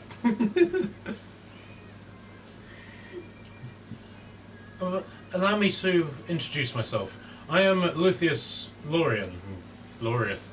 He sort of points up at the sign. He's really nervous. And perhaps you've heard of my my produce. Produce. Wait, you make it yourself? Yes, I make the Dragonfire wine. I've never had Dragonfire wine. I've had Dragonfire whiskey. Oh yes, that's something that my cousin produces. But I produce a wine variety, but made from the blood of dragons itself and the blood of your species, Dragonborn. I think he wants to kill you and train you for your blood. He's a vampire! Voluntarily given, I will emphasise. Well, I mean, the whiskey was pretty good. I'm sure I could taste some wine. Oh yes, of course. And he goes into his house, and you hear the sound of him rummaging around. And he comes out with a bottle, and it's not a big bottle. It's about the size of like sort of like a meal deal Pepsi. Okay. And so he holds it out to you. Please. a big old swig. Okay. I wouldn't say it's the best wine that you've ever had because that's obviously a high bar, but it's the most uniquely tasting wine that you've ever had. Like you've never had a drink like this, and you can actually feel it sort of like build up a power within you. If you had used your dragon's breath, your dragon's breath weapon, drinking this would have recharged it. Oh. Well, damn. That's pretty pog. How does it feel, Kashan? Refreshing. Yeah. You going really fast again, David? I'd say that refreshing is the only way I can describe it. Like See, my that's actual what happens self. when you give a wine, not a wine expert. Cough, cough. Would you like to try it? No, thank you. I'm fine. Thanks. You seem a little sad about it. Like, Me? you sure? Sad? What are you talking about? Turning off. Is he gonna? Are you gonna allow him for a tantrum with me too? I'll ask if anybody else would like to try it. See it as Yeah, I'll try it. Yeah, so Torben Those tries barracks. it. Torben just sort of like comes along and sort of takes it off you and has a swig. But she doesn't seem to have sort of like the same refreshing attitude that you do. But I don't know if you can see on her sort of picture. But she has like these orange parts on the side of her head, and and those sort of like become more colorized in their intensity. They become very vivid,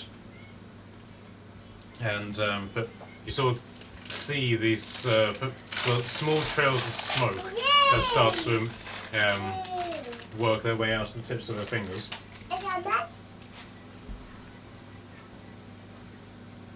Yes, you see, my wine is incredibly magical. Effectively gives people the essence of dragons, if need be. Alright, okay, I want to try it now. Okay, so you take a swig, and that's basically like the last swig of the bottle. And whenever this loads.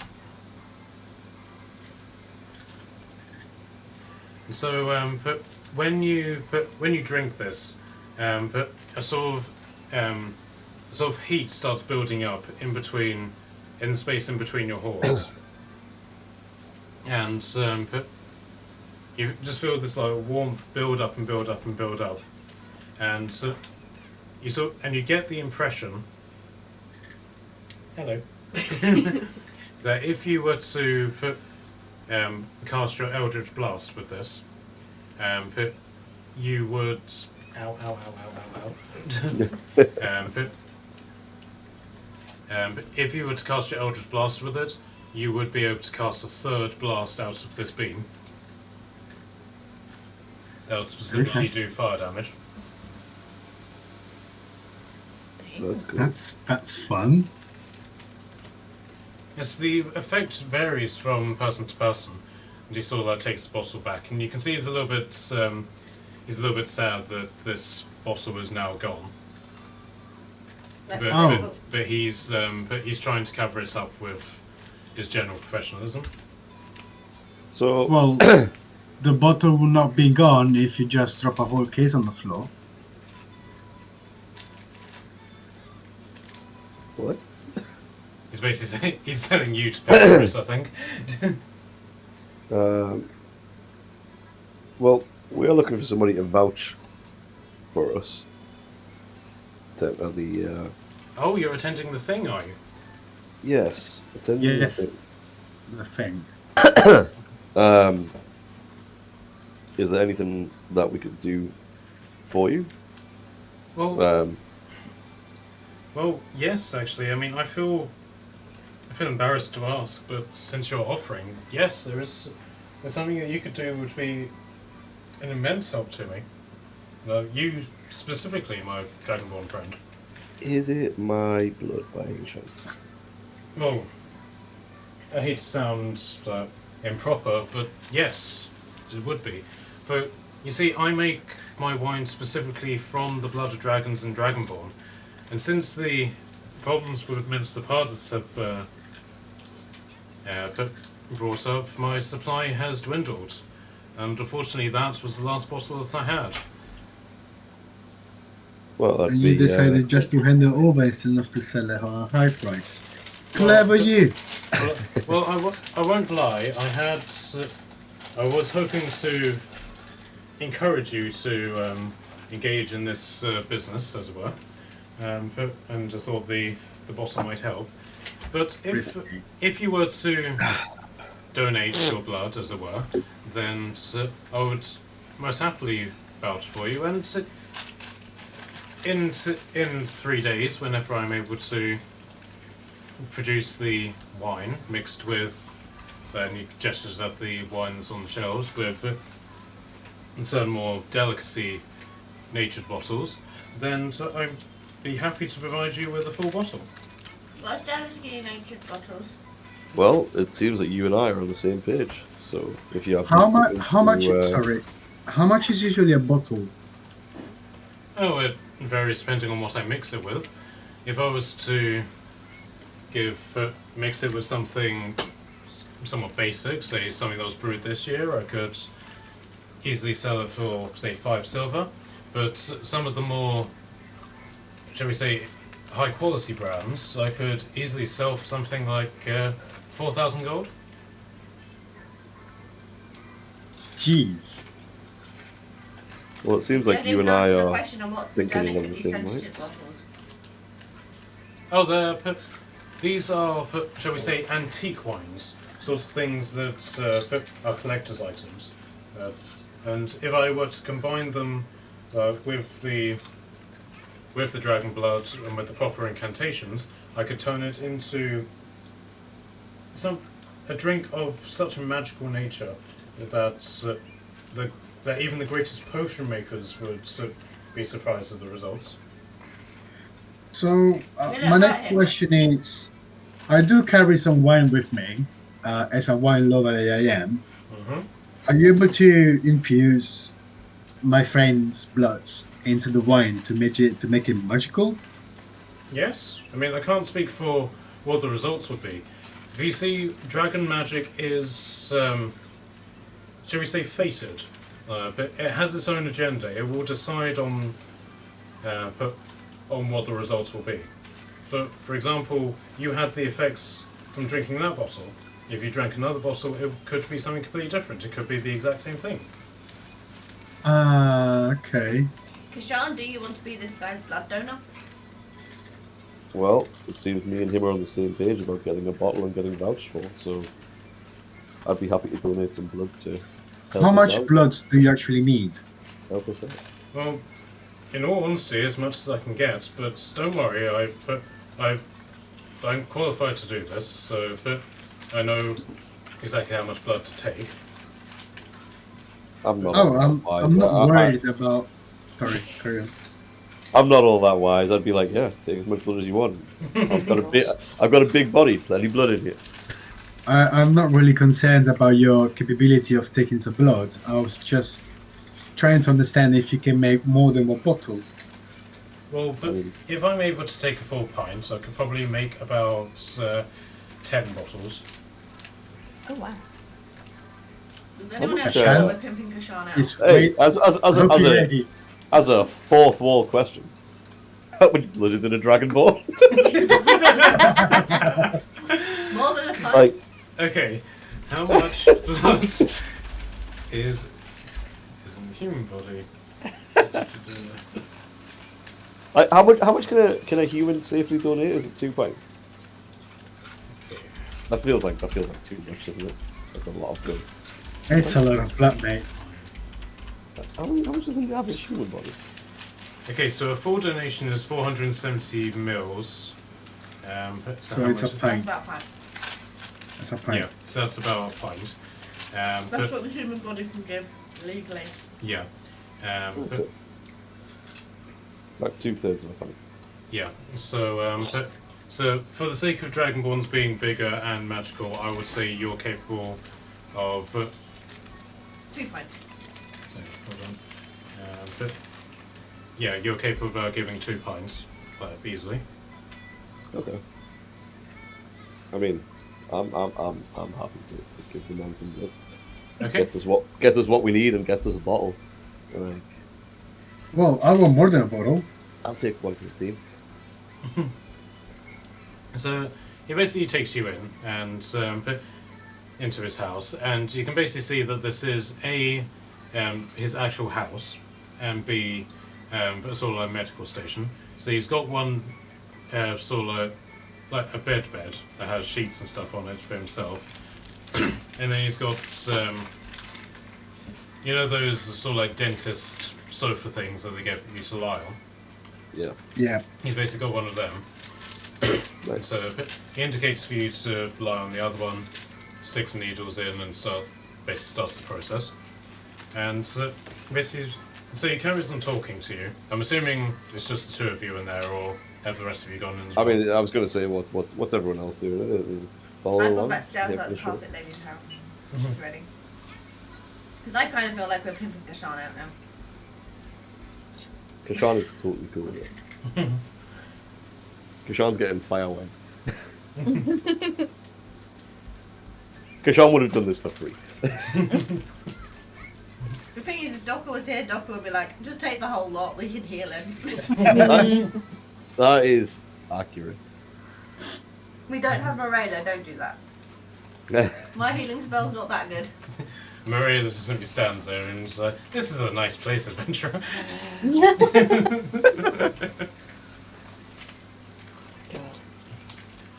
NPC Energy Marilla is my favourite thing. My answer is yes, I know no other answer. So he basically starts talking. He's like, "I never thought I would see a dragonborn outside of Minas Epidas. Do you know of any others who are in the area that I might be able to contact?" Not so much in the area, but I do have a brother who's somewhere. Oh, you have a brother. Is he a red dragon like you? He is. Okay. Can you give me a history check, please?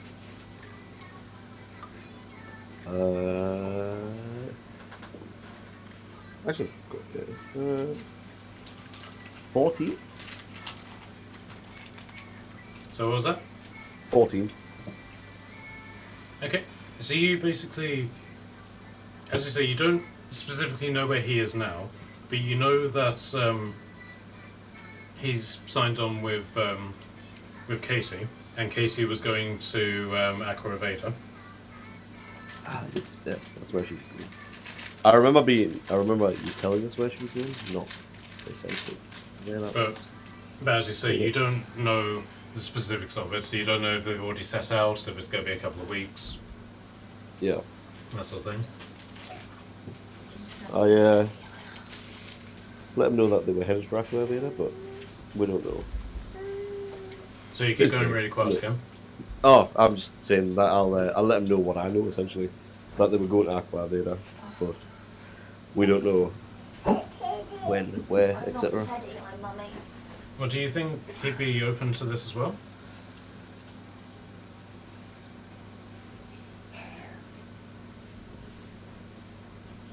David? I think he's having a think. 2 seconds.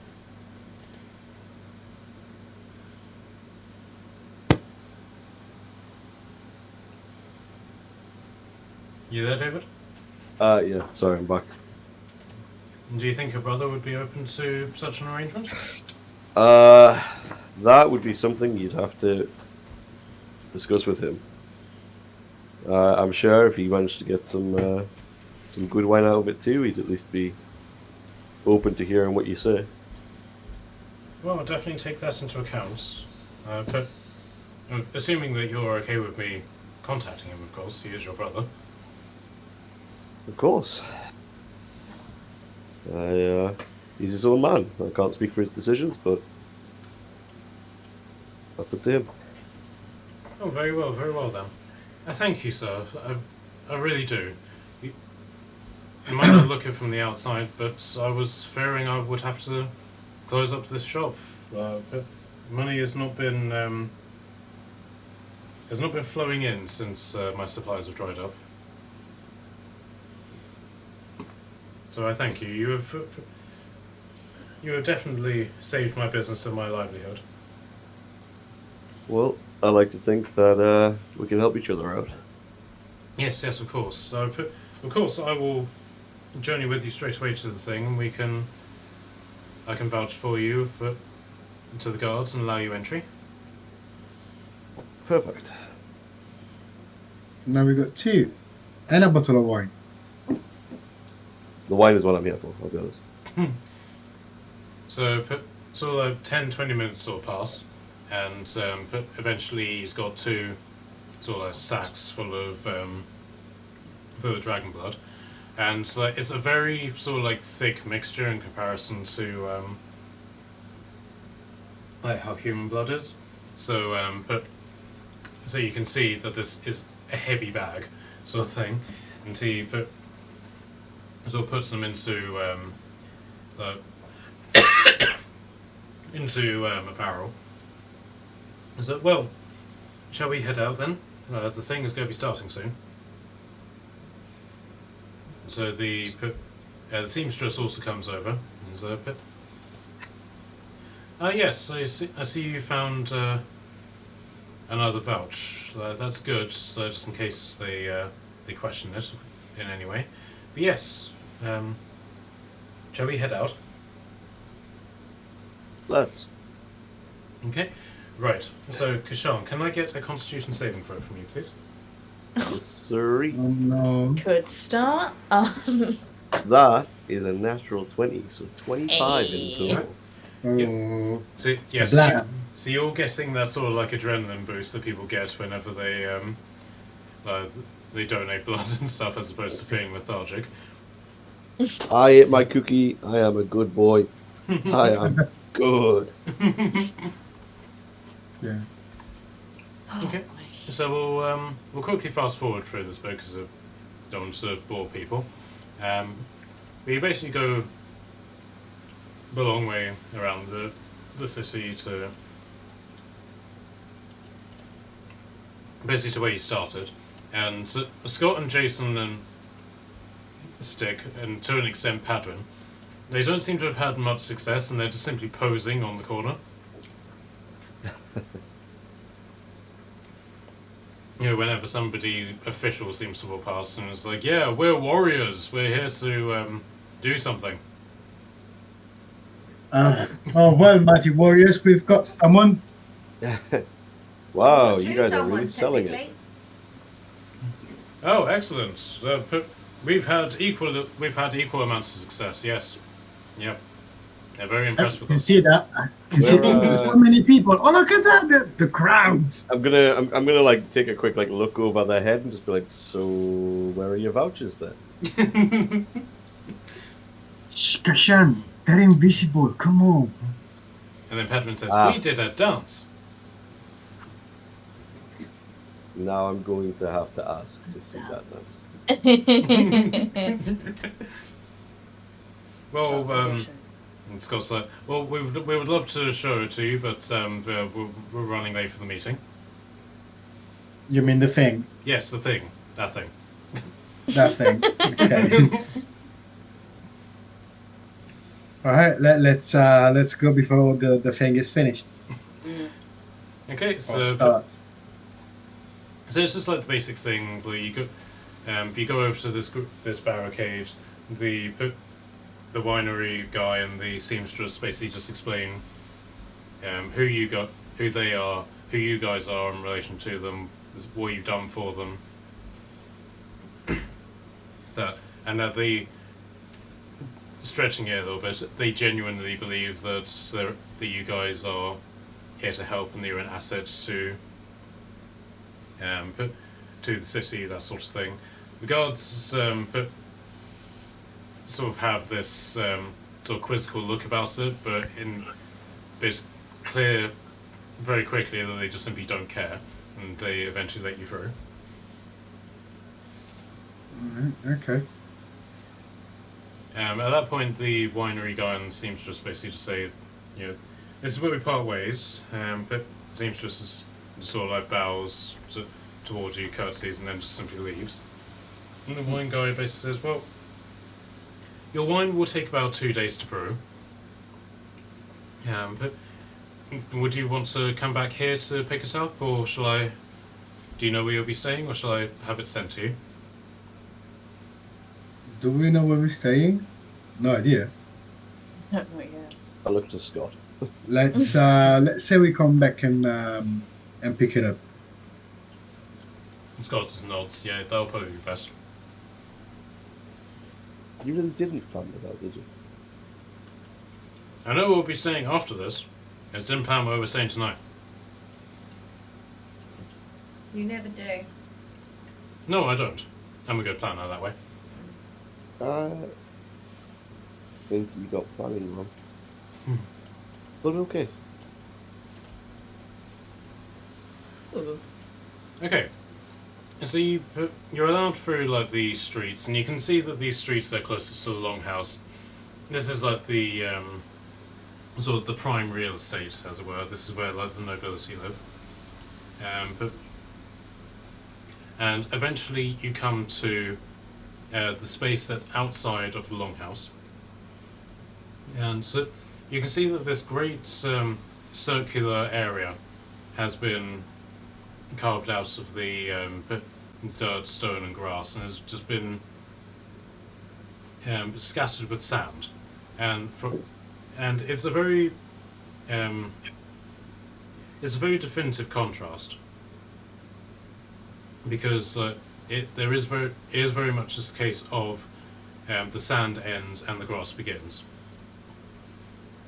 and it seems quite out of the ordinary, and that's also compounded by the fact that there's this very mathematically symmetrical sort of cross which goes through the circle and then has a fountain in the middle of it, and this fountain doesn't seem to be connected to anything. It's just simply there. Is it empty for a very long time? Yeah, like No. it's clean in the fact that it doesn't have like mildew and crap in it, but it's not flowing water. There seems to be more of they seem to be using it more as a sort of like plinth for a flag that's blowing in the middle of it, as opposed to it being a water feature. Okay. Okay, so I haven't filled it out simply because it will slow down the loading of this. I know. But if you imagine that this area is completely filled with people, She's asking how. Okay. Thanks. Chocolate. right, I'll be right back. I want a drink. She won't let me do it. I've tried to Of do it a course. few times and she keeps running off from me and going to Matt. Okay, No. so yeah, you guys have Sit.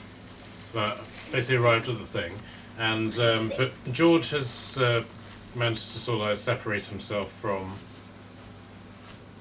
looking after the horses and etc., and has come to join you as you basically come through. So, as I said, this place is filled with people, and there's guards at various different points, but the majority, but they don't seem to be sort of like doing anything to enforce any points of order. Seems to be a very civilized point, but where nobody's shoving, nobody's sort of like trying to cut in or anything like that. Everybody seems to know their place here. What are we doing here? We need to, and Scott basically just says, we need to make an official declaration and request to the Lords to begin negotiations for an alliance. Then it's probably not a good idea I talk.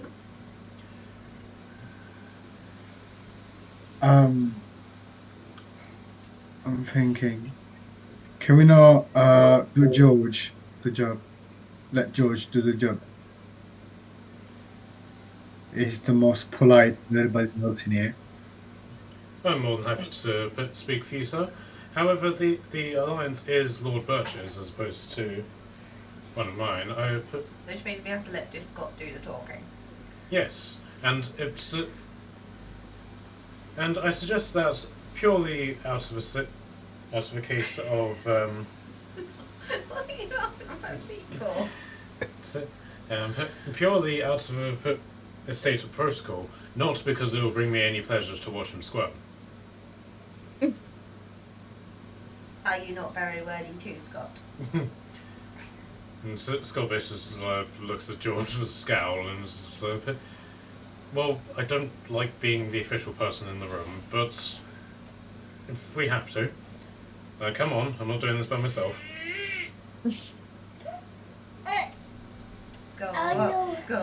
Scott. So Padman jumps into the sort of sand pit and he's like, yay, sand, sand, sand. Can I make a sandcastle? No, don't make sandcastles. Not yet. Not until everyone's left the room, okay? Only because you want to make one too. And I'm going to lay down and make a sand angel. Oh god. This is how lizard folk clean themselves. Of course. We That's don't like how water, they- we have sand baths. Hamburgs. So the rest of you guys following him in? I'm literally like scrubbing around in the Feel like I sand should. and rolling all the dirt off and stuff. Yeah, I'll be a good person. I like sand adventure. God. I could actually see Imposition. Morella sitting there making a little sandcastle happen. Okay, so because of the sort of like crowds of people, you can't really get really deep in, but everything seems to be sort of like almost magically enhanced, like, so you can hear everybody talking. And there appears to be a dispute going on between this guy and this guy. Swallow what's in your mouth. But from where you are, you can see but that overlooking all of this are sort of like this raised platform which links into the longhouse. And there's two thrones and then two normal chairs. So sitting, oh God, so one sec.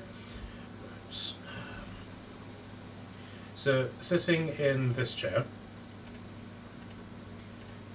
is an elderly-looking dwarf Beautiful. who is basically as wide as he is tall. No, not that wide. And then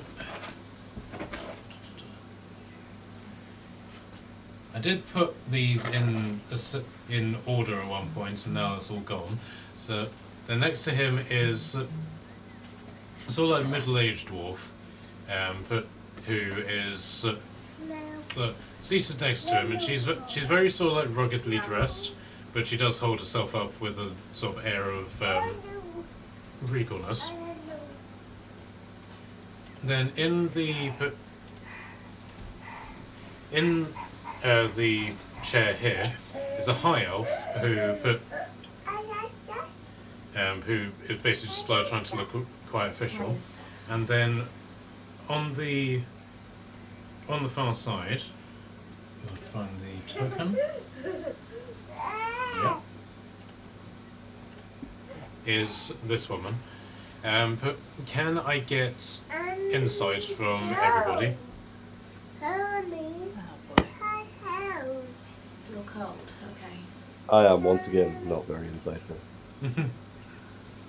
6. What's she throw today? Well, Marilla got a 14. I am average insightful, adventurer.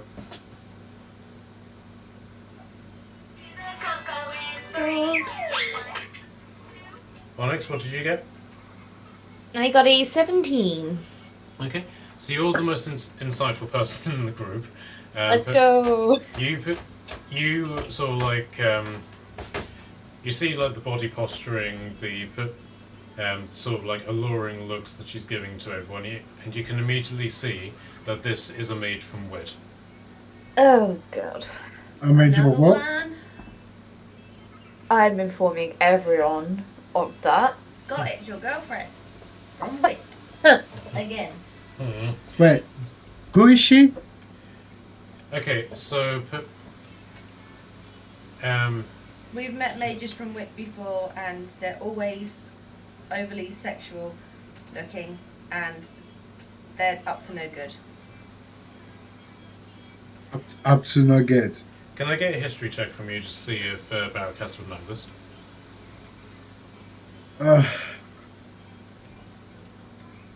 Nope. Okay, fair enough. Well, that's all the description. Yeah, you've never met a mage from Wit, but you know the mage the Turek fought in the Palace of Aquaveda. No. We fought a mage from there before, a long time ago. Yeah. Trying to remember. So they're always bad. They're basically bad guys. They're made versions of Red Paladins. Just not as racist. Okay, so Sexy. so there appears to be the disagreement appears to be between this guy and this guy, and it's basically a case of they have neighbouring farms, and so one guy built his fence in the other one's territory. And so they're basically just disputing whether or not the land should be sort of surrendered over, or if there should be some level of compensation put in. So presiding over this is another one of the women in sort of like an antler skull. And the process is incredibly ordered, where one person talks, the other person talks, they then refer to the Lord and Lady. They both make an assessment of what they've heard or ask for further details, and then the seer then makes some sort of wisecrack about either prophecy or some sort of like historic time whenever this happened in the Chronicles, that sort of thing, and they then discuss what will happen, who they'll side with, and what they need to do to pay for it, that sort of thing. And so the Lord seems to side immediately with the dwarf, who was the one who had his boundary violated, and so and that the human will basically need to pay effectively a month's worth of salary in order to compensate the dwarf for this really minor infraction on his territory. There's a little bit of a negotiation where the human is able to dock it down to half of what he initially was being charged, and they then the two then shake hands on it and depart for the next group of people to sort of take the floor. We could be here a while. Extra long sandbath. Someone's got chair? I'm gonna start scratching up on my head fin. Can we make sandcastle now? I'm gonna pour a pile of sand in front of Pavan and carry on. Yay! Okay, so do you guys want to try and get the next slot, or do you want to observe? I just don't want to cause issues. I don't want to upset any etiquettes and stuff like that. That's my only concern. Scott, what's the etiquette? Smart. Oh, basically, but we need when we get the chance, we just edge ourselves closer to to the front, and then hope the Lord doesn't get bored by the time that we get there.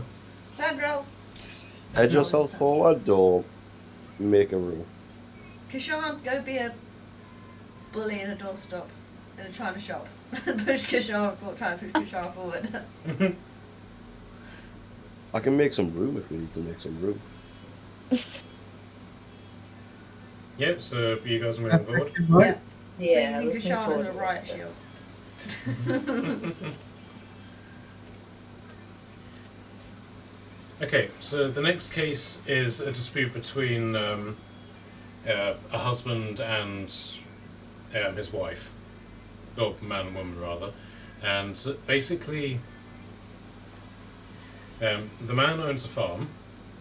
The woman and the child are separate, and the man is demanding that the woman relinquish the child to him so that the child can work on the farm.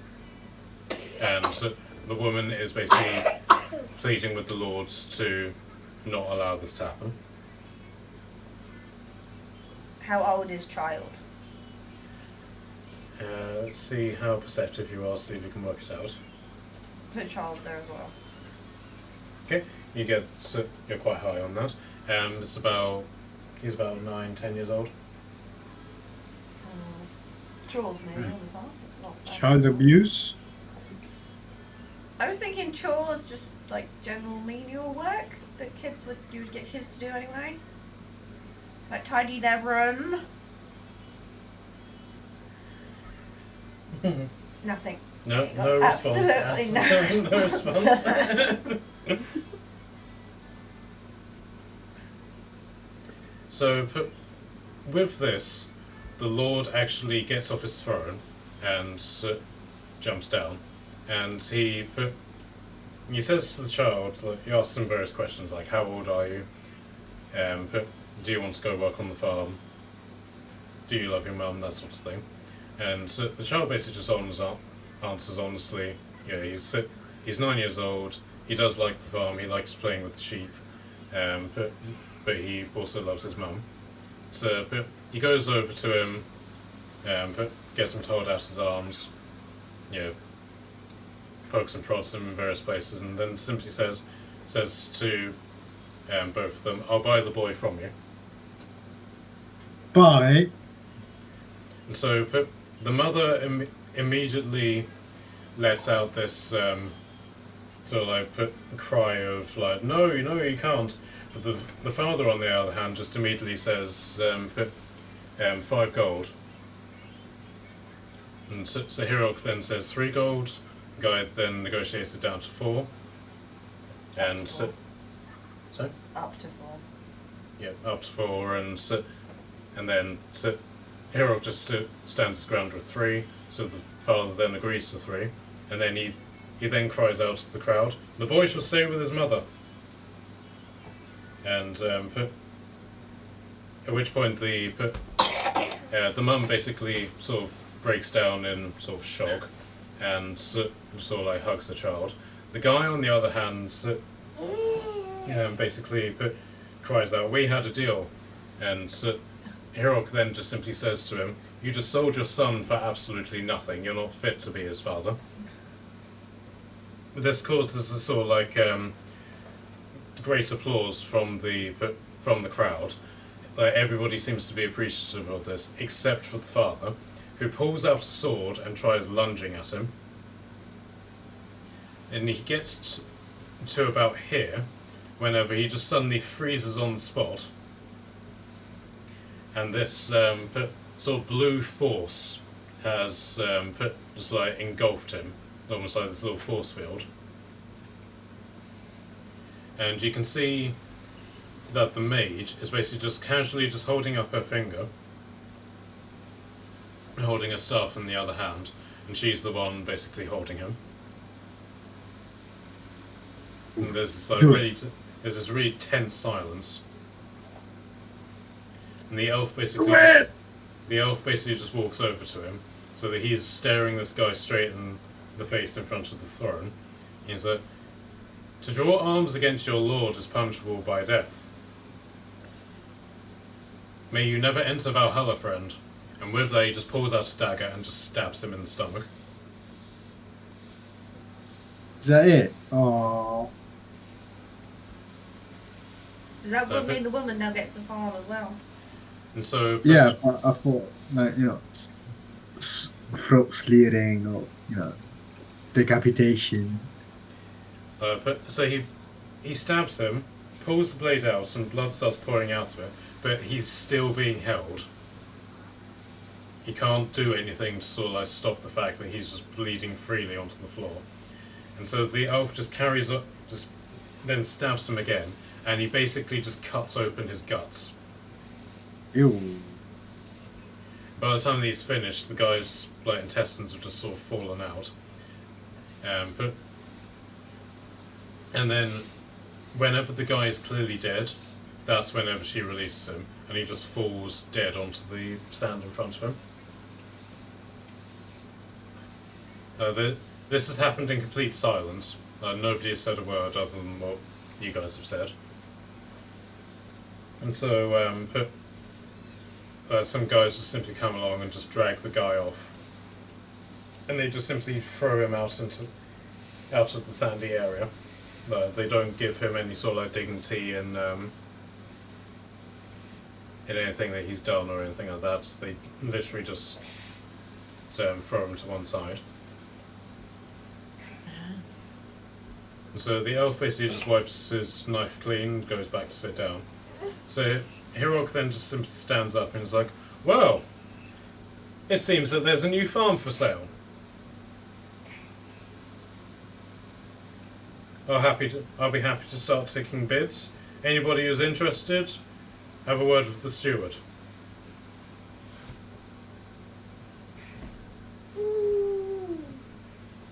And so Scott basically just turns to you guys and says, "Anyone interested in buying the farm?"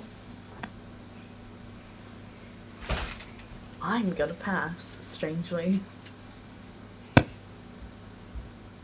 Like maybe, but I have a vote to That's a lot of management you gotta put into that sort of thing. Yeah, like it doesn't feel like something I could just, Could say, like, we're here trying to save the world. Farming would take all of the priority, so.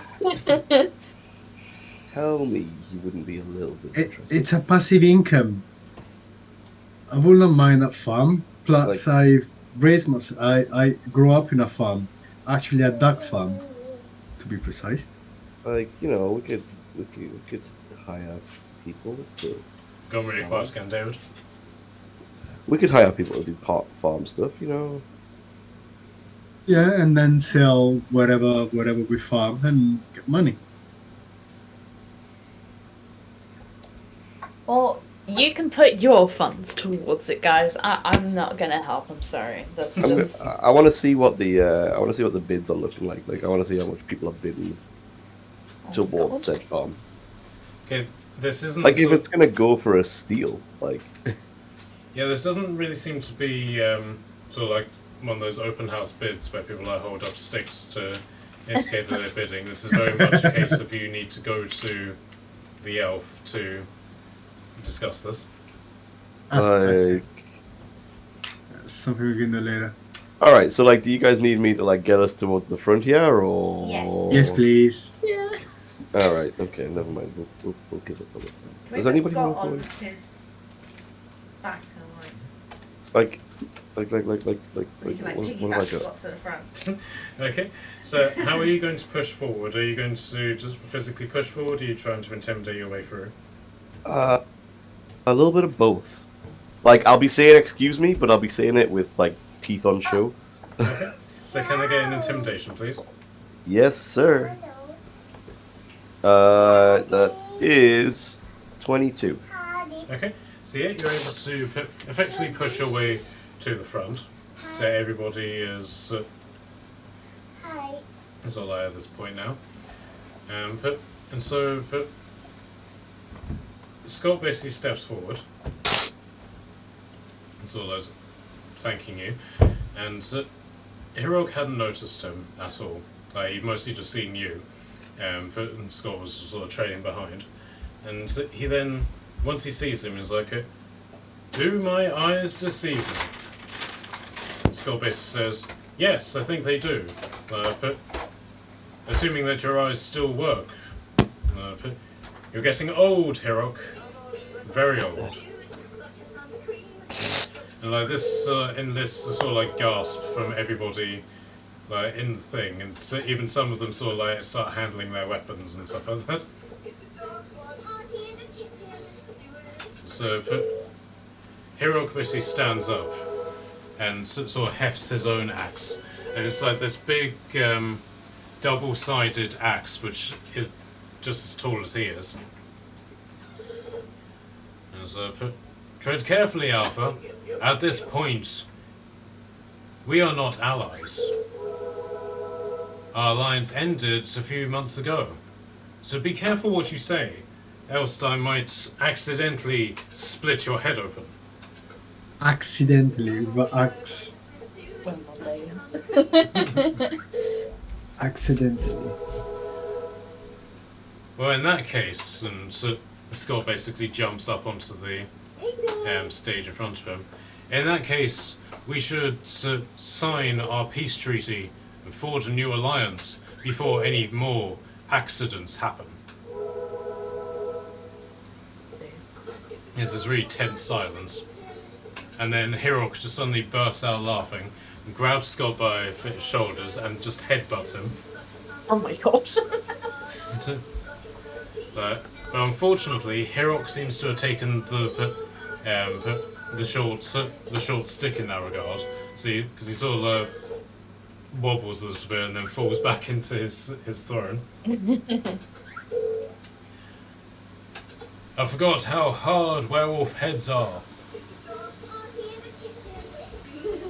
Welcome, friends. Welcome to my realm. You are most welcome. Yay? We're gonna just go to join. Easy. Still got big sound. You guys are weird. I like Behind it. the back fin and stuff. Ah, but Scroll and Stick, you are here as well. But tell me, have you brought the cat? So Padron sort of sneaks through. I'm a cat. No, and he just sort of comes up here. I'm a cat. And at the sight of him, the entire crowd just bursts out into cheer. I think they all like Padwin here. Okay, good. Thank God. So we Oh. don't have to hide him. Finally.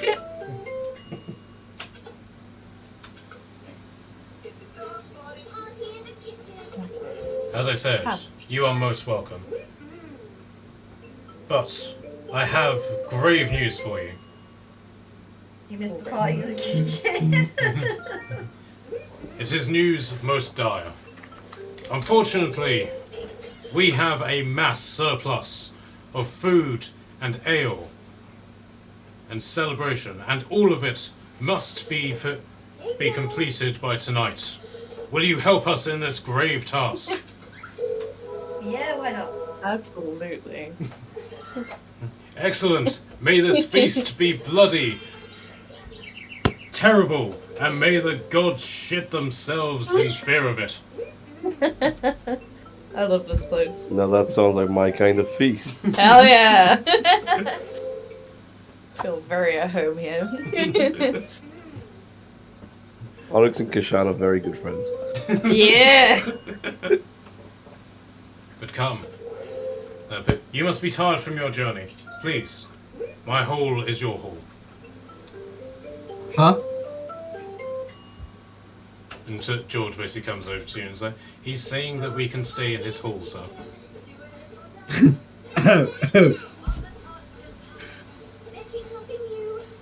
Yeah, sure.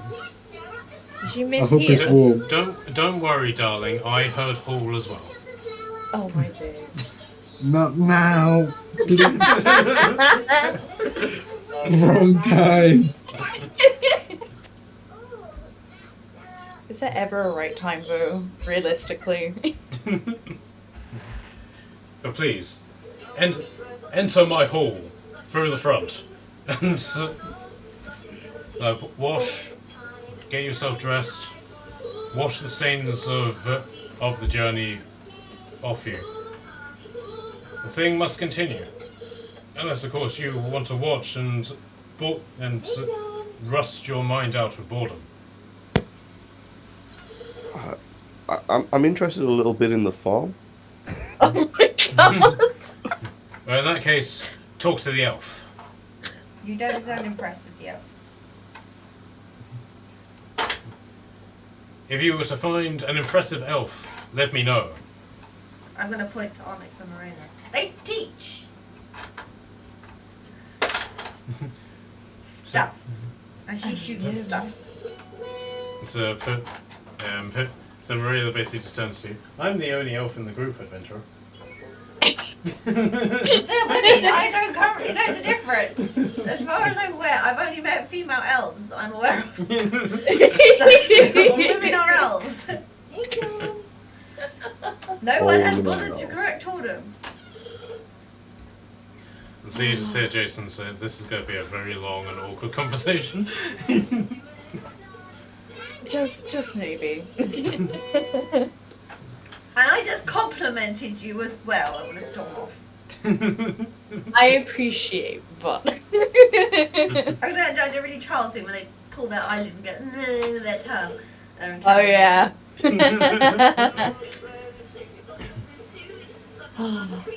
Alright, so are you guys happy to go to the hall to wash up and stuff? Yeah. Okay. Shall we call the session there so that we don't advance too far without Charlotte? Probably a good shout. Yeah. Yep. That was great. Well, I will put you in the Great Hall so that everything can be just started up straight away. Great. Cool. So, but we won't discuss dreams this week because you haven't had your long rest yet. But you will be able to do dreams and stuff whenever you you rest after this. Yeah. Yeah. All right. All right, Okay. guys. That was more entertaining than I thought it would be. I was actually worried that would be quite boring for you. Oh, thank you for the amazing sessions always. Like always. I remembered to save my notes this time. Thank you. Yeah, I get the feeling this would be a bit of a strange one to explain to Charlotte. A little, to say the least. Some of it, like, I'm kind of just glazing over the whole like donated blood thing. I'm just gonna see how she responds to that. Well, Farm, you know. Well, it's ironic you say that because I was discussing this with a friend the other day, and the first thing that he said was, "Does that mean that the Dragonborn is the cannibal?" This can't be the worst thing that I've tried to eat. Yeah, because you're technically drinking the blood of your own kind. So If it's my own though, where does that stand? Is self cannibalization a thing? Well, no, because if you think that if animals get wounded, they lick themselves, right? Yeah, exactly. So I'd prepared this really long sort of conversation where the guy tries to convince you that it's not cannibalism. No, I didn't even. I felt it. I was good with it, and I was like, "Yo, bro, hit me up with a bottle, and you can have some blood." Alrighty. The vouch was not even necessary. I would have just been like, "Yeah, bottle, yeah, you and me." All right, so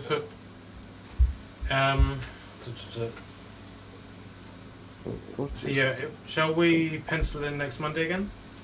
Yeah. Absolutely. Yeah. No. I'm not here next Monday. I'm in London in a concert. I'm sorry, guys. Woo, This it's guy. outside of town. Yay! How dare you? Sad. Shocking behaviour. But yeah, Truly despicable. if everybody's there, please carry on playing. Don't worry. Are you sure? I will take very, very detailed notes, and I will tell you absolutely nothing because I'll forget to say it all over again. Okay. It's fine. I hope Mariella will play with us. Absolutely, yeah. That's the real play. Well, I'll touch base with everybody over the weekend as to what their plans are. Sounds good. As I said in the chat, I've sent all of you packages, which should get to you over the next sort of 2-3 days. But if you could let me know when you get them. Yeah. Even Yeah. before you put his parcel Thank you, arrived. Matt. As I said, they're big packages with very little in them. Great. Love that. So if your postman just happens to be called Frank and they say I've got a big package for you, don't believe them. Yeah. I am suddenly terrified at the prospect of that. Yeah. Like, it used to be a nice old guy also called around here, but he died. So I'm not going to bother to ask the name of the new one, just on the off chance that if he tells me Frank, I'll cry.